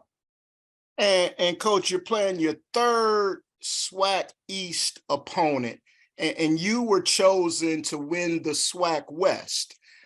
Is there imbalance of power in the conference? When you look at all the teams are great to me. Any team can beat any team, and it doesn't. I understand you're talking about the East, you're talking about the West. You can go far as the North and the South if you want to. You can play any team within this conference, and you better be ready to battle. Be ready to battle for 60 minutes. Because at this point in time right now, we have a great conference. We got some great coaches. We got some great players. So there's no doormat games by no means. I don't care what side you're on. You got to be ready to play. Be prepared to play for 60 minutes. Thank you, Coach. Thank you. Coach Dooley, as always, we appreciate your time and good luck this weekend. Thank you, guys. Thank you. We now go to Texas Southern, head coach Clarence McKinney. Coach McKinney, we thank you so much for taking some time to join us. If you would, please start us out with an opening statement, recapping your team's most recent outing at Toledo. Took a trip up to Toledo, stepped up in conference, to FCS team, reigning MAC champion in Toledo. Was a very well coached team, tough opponent for us, very physical game. But we went out there and our guys competed as hard as we could, gave our best, and took it on the chin a little bit. Appreciate those opening comments, Coach. First question goes to Dr. Cavill. This is Kenyatta Cavill, Dr. Cavill's inside the HBCU Sports Lab. Two-part question in this because it's both about the quarterback body in regards to, can you provide any update in terms of Andrew Body? And then with that, what was your thoughts in terms of the transfer that came in, sophomore Jace Wilson, in terms of his play? Yeah, we don't have the information, nor will we give out the information on Body as far as injury goes. He was healthy enough to play. We went with the decision to play Jace Wilson, our backup. We need to get Jace some reps, get him some experience. And what better time to do that than against a quality opponent? We need to know what he can do in case he has to play when Andrew isn't available to play. Second part of the question is about the matchup this week against Rice. Similar to what you did the first weekend with Labor Day Classic, conference rival. Theirs wasn't a conference game, but they had their rival U of H and pulled out the overtime win. Talk about what do you see on Rice in terms of last time you played them, you're able to put up some points, make it really interesting in terms of till the end where you didn't quite get the W. But what are you seeing from that team to this team now? Yeah, Rice a much better team this year than what they were a few years ago. They're playing really good defense. Again, it's a step up in play for our guys going from FCS to FBS. We're playing our back-to-back FCS part of the schedule. We expect Rice to be very physical. They again, as you mentioned, beat their rival in the University of Houston. And they're playing really well right now. And in week 1, they played the University of Texas extremely well. So we're looking into going in there and competing and Rice being very physical. It's going to be a quality game for us, and it'll let us know exactly where we are. Thank you, Coach. Thank you. Good luck this week. Next question goes to James Hill. Hey, Coach, I hope you and the fellas are well. Houston area college football, Rice 43, Houston 41, a squeaker. This time you get an opportunity with your fan base to play Rice, but just talk about going in and you guys have a great opportunity. Yeah, it presents a great opportunity for us. Hopefully we can catch them napping. Rice is not very far from us, so we're basically in the same neighborhood, just a couple streets over, and as we'll treat it like a home game. Hopefully we can get quite a bit of our fans out to support our guys and put forth, our best effort. Coach, these ongoing conversations of PWI, HBCU, playing up, playing down, different divisions and what have you, just talk a little bit about that. And at the end of the day, it's a football game. Oh, no doubt about it. At the end of the day, you got to, block, you got to tackle, you got to execute. Doesn't matter what level you're playing at. And guys that want to play at an even higher level than college football, what better way than to put forth your best effort and play, at your highest level than to do it against an FBS opponent. So if you want to be seen by some NFL scouts or professional scouts, they're going to watch this video. So go put it on tape. Have a great week, sir. Thank you. You do the same. Next question goes to Kyle T. Mosley. Hey, Coach. How you doing? How's it going, Kyle? All right. Good. Talk about the backup's performance. I know you guys made a coaching decision to have Body sit, but what did you believe Body first learned about sitting and watching, as well as what did you see in Jason's performance to believe that he's capable of handling that backup role? Well, Body was his role become even more of a leader, kind of help Jason, let him know what he saw out there and just communicate with Jason and help Jason make decisions. As far as Jason's performance goes, he performed about how we expected. It's his first game in our scheme, and he just has to get more reps and get more comfortable with what we're asking him to do. We're not asking him to be Andrew Body. We're asking him to be Jason, and I think, with more reps, he'll get a chance to be more successful. And what do you believe your team learned about competing against Toledo that would help them compete against Rice a little bit more effectively coming up? Yeah, Toledo and Rice are two different opponents, in my opinion, but the competition level is similar. I think our guys understand that we have to execute at a high level, we have to be physical, and we have to play fast. And if we can do those things, we'll give ourselves a chance to be successful versus those teams. All right. Good luck on Saturday. Thank you, Kyle. Any final questions for Coach McKinney? Coach Taylor, as always, we sincerely appreciate take some time out of your schedule to join us. Coach, if you could please start us out with an opening statement recapping your team's most recent outing at Southern. Great team win. Good job by my guys, bouncing back, this coaching staff, our players, going into a hostile environment down there in Baton Rouge, sellout crowd, great turnout for us, JSU fans, Southern fans, but we talked about, how we got our butts kicked the previous week, and we wanted to come back and just show that we got the makings of a good football team going forward. We did that by playing physical, ran the football well, did some things a little bit better on special teams, still got some work to do, but very pleased with my football team this past weekend. Appreciate those opening comments, Coach. First question goes to Charles Bishop. How you doing, Coach? What's up, Chuck? How you doing?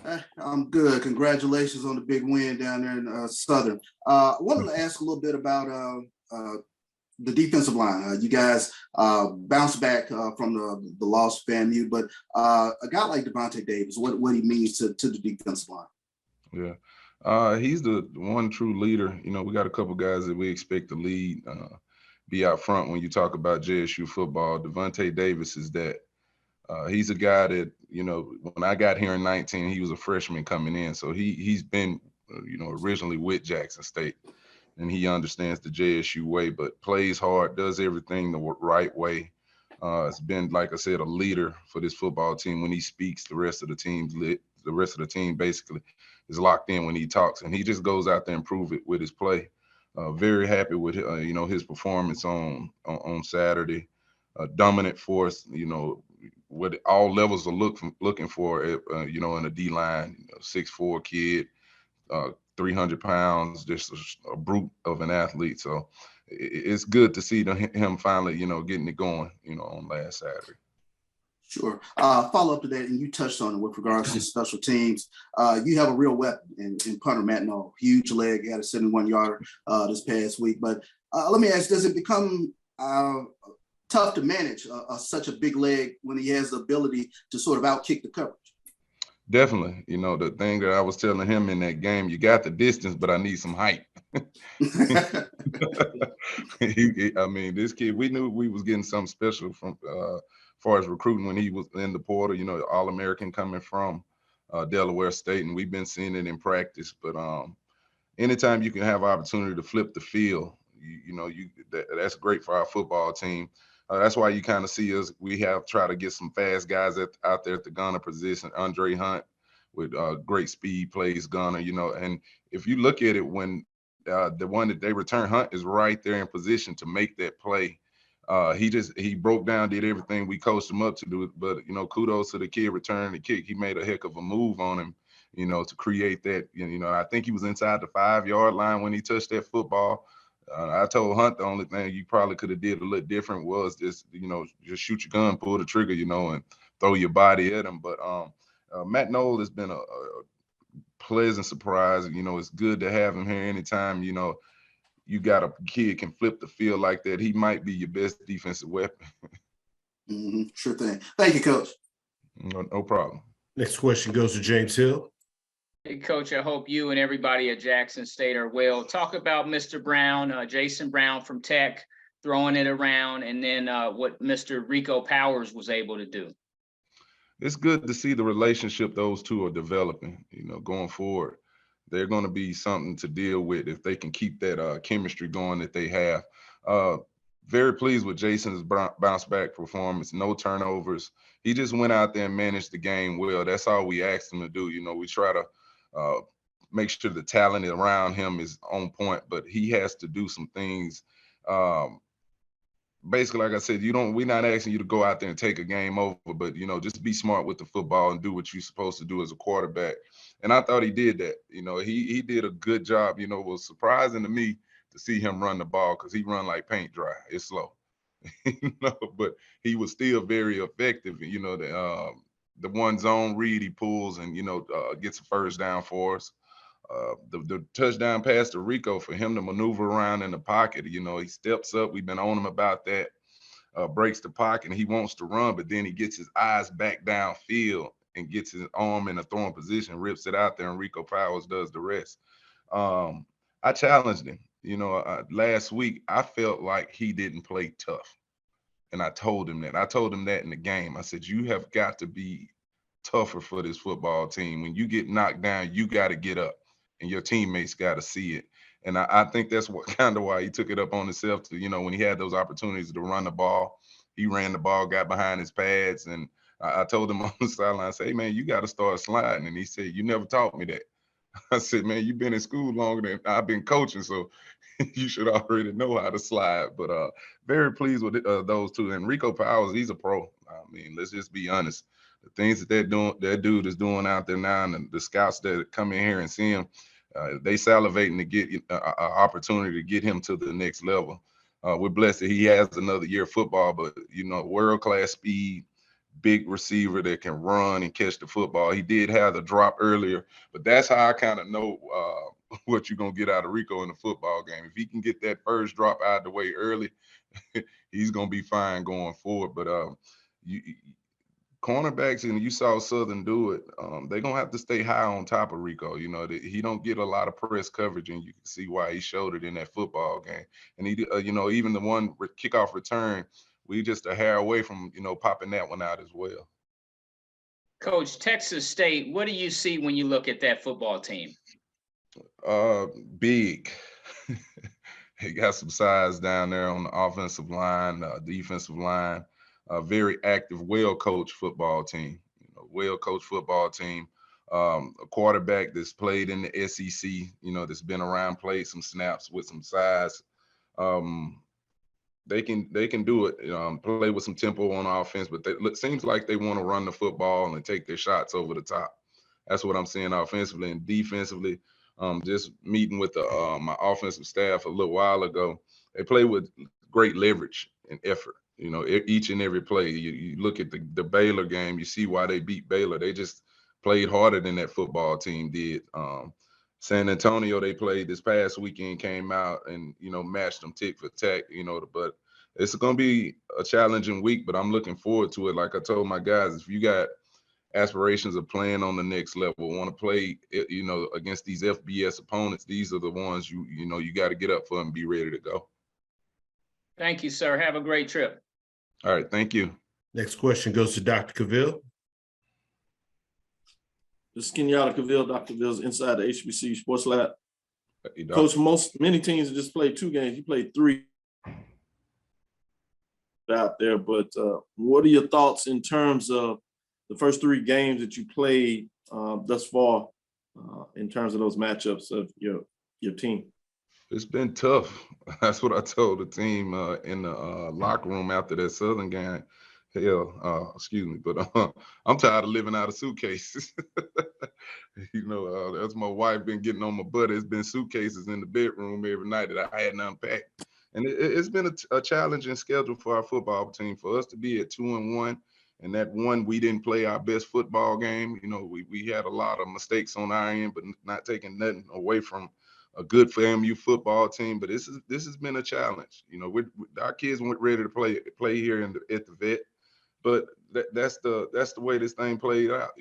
That's the schedule. We gotta whoever that team is. We're playing that particular weekend. Again, we're on the road this weekend at San Marcos. We gotta go. We gotta go because one thing I do know is it's not affecting our fans. They're showing up and showing out in numbers. So it's important that we're ready to go week in, week out, whether we're on the road and are we at home. And I think it tells you a lot about your football team when you're playing on these all these road games early on against these quality opponents that we gonna fight. We got a lot of fight in this football team. We're gonna play 4 quarters of football, and that's just something that I've seen with this football team. But Doc, it is what it is, But I do tell you, I do know this. After 3 weeks going in, I'm very pleased where we are as a football team and a program right now with this coaching staff and everything's going on. So I'm looking forward to getting back in the vet next week and a little more comfort here. I can unpack a bag real briefly because right after that we got to buy, and then we going down to Huntsville, but is it Huntsville or Mobile? So, but it's been good. It's been good, and I'm gonna say this too: first time head coach, to have this kind of schedule coming out the gate. You talk about South Carolina State, a FAMU, a Southern, and who is it? Yeah, that team this weekend. I wouldn't have it no other way. It tells me a lot about me and my coaches as well. No doubt, Coach. I'll let you go on that one. I don't want to spend no time as you got to pack your bags again. We'll catch you. Hey, I told you I never did unpack. Next question goes to Henry Pugh. Hey, Coach, how you doing? It's Henry Pugh with the HBCU Hour presented by the Golden Boot. How are you today? I'm good. How are you doing? Doing good, Coach. When you have to these games and you go from a big win, point spread on your side, then go to a low was the point spreads on the opposite side and stuff. What kind of mentality does that, do you have to, I guess, talk to your players about going into the next game? Mm-hmm. I always say just be who we supposed to be and play your game. We talked about being physical. We talked about not doing the things that get you beat, but that's what it is. Going into this Texas State game too, we had a lot of kids that we were recruiting, that they were recruiting, that went right down to the wire. With a few of them we got and a few of them they got. So this is going to be a great challenge for our football team as well as theirs.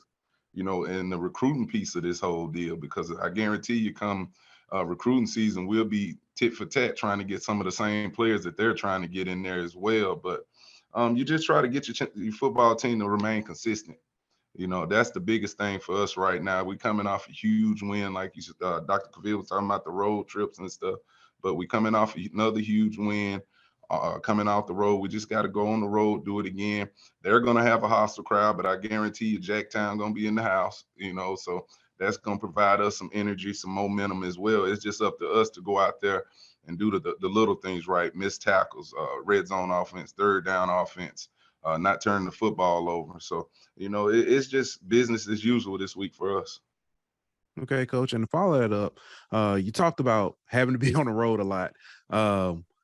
Does it help when you're able to look at the crowd and see, those faithful there to kind of, I guess, lift you up as a player and both as a coach?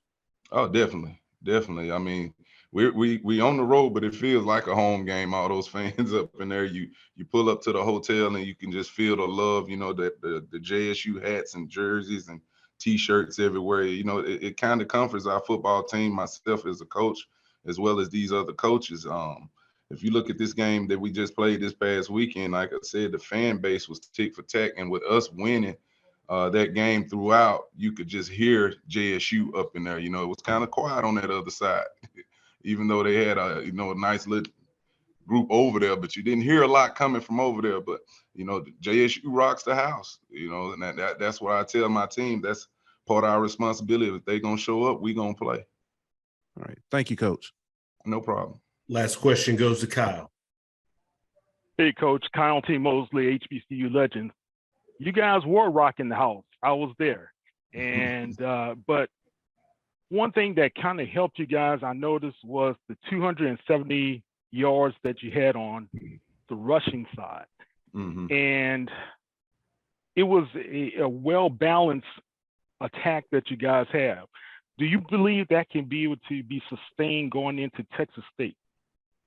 I do. Here's the thing that people didn't realize too. You know, we were able to recruit some key players that came back and really impacted that game. Sir Riley was an offensive lineman. It's probably next to Evan Henry, our best offensive lineman on the team, that came back on Saturday. You know, that was his first game back. He was coming off an elbow situation. We had a freshman to step up, Quay Davis out of Texas. This kid is 6'7", 330 pounds, you know, and he stepped up. So that's why it was, you know, you saw us kind of control the line of scrimmage on that side of the football. And then also, too, those guys stepping up, it creates depth now. You know, we can rotate some guys, keep some bodies fresh that we wasn't able to do. We were only rolling probably 6 guys, but now we're up to, with those guys coming back, we got a rotation of about 7, 8 guys now.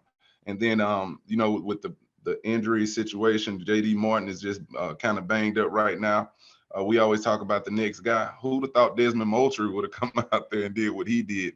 And that kid ran behind his pads, you know, and he's been a kid that's been around here. Very happy for him to go out there and be that physical as a runner. And that's what we got to do going forward. Because we know what Herb Mulligan is. Everybody's starting to understand, like, this kid is special. But it's up to us, you know, for as O-line, you know, changing the line of scrimmage. And then who is those second or third guys to kind of take some of that heat off Herb late in the game, early in the game, so he can finish games. But I think it was too, because like I said, that was a big part, us being able to recoup some bodies on the offense as well as the defensive side of the ball, because we made some great substitutions over there. Got some people in there that really made a difference on the defensive side of the ball too. Yeah, just briefly, elaborate on the importance of Herb Mulligan. He seems to be the guy at the star. He's like that Alvin Kamara type of guy who can do it all.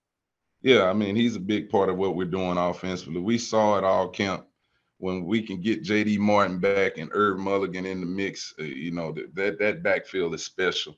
The kid, he doesn't know how good he's going to be. You know, he just know to go strap it up, you know, buckle his helmet up and run hard.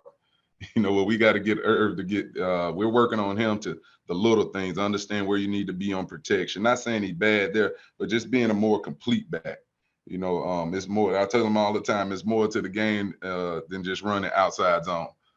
You know, and I tell him that, I like, you got to protect Jason. You need to be where you need to be on this certain pass concept. But he is a truly special player with some big time speed. It's good to see his, you know, the game speed he plays at. When he gets out front, or if he can hit it clean, I don't think there's nobody in this league that can catch him. Then just the toughness. You saw one time down there, we're trying to close out the game. He hits the hole and he's just trying to gain yards, look like he moonwalking going backwards. You know, he's just tenacious, hard-nosed dude and don't give us no problem. He just loves football. And, you know, to get a transfer in here at that position from Wofford, and he's able to, you know, be one of your better players on offense, it's truly a blessing for the team. Yeah. Well, good luck, Coach. Thank you. I appreciate it. Coach Taylor, as always, we appreciate your time and good luck this weekend. All right. Thank you, guys. Y'all take care and be safe.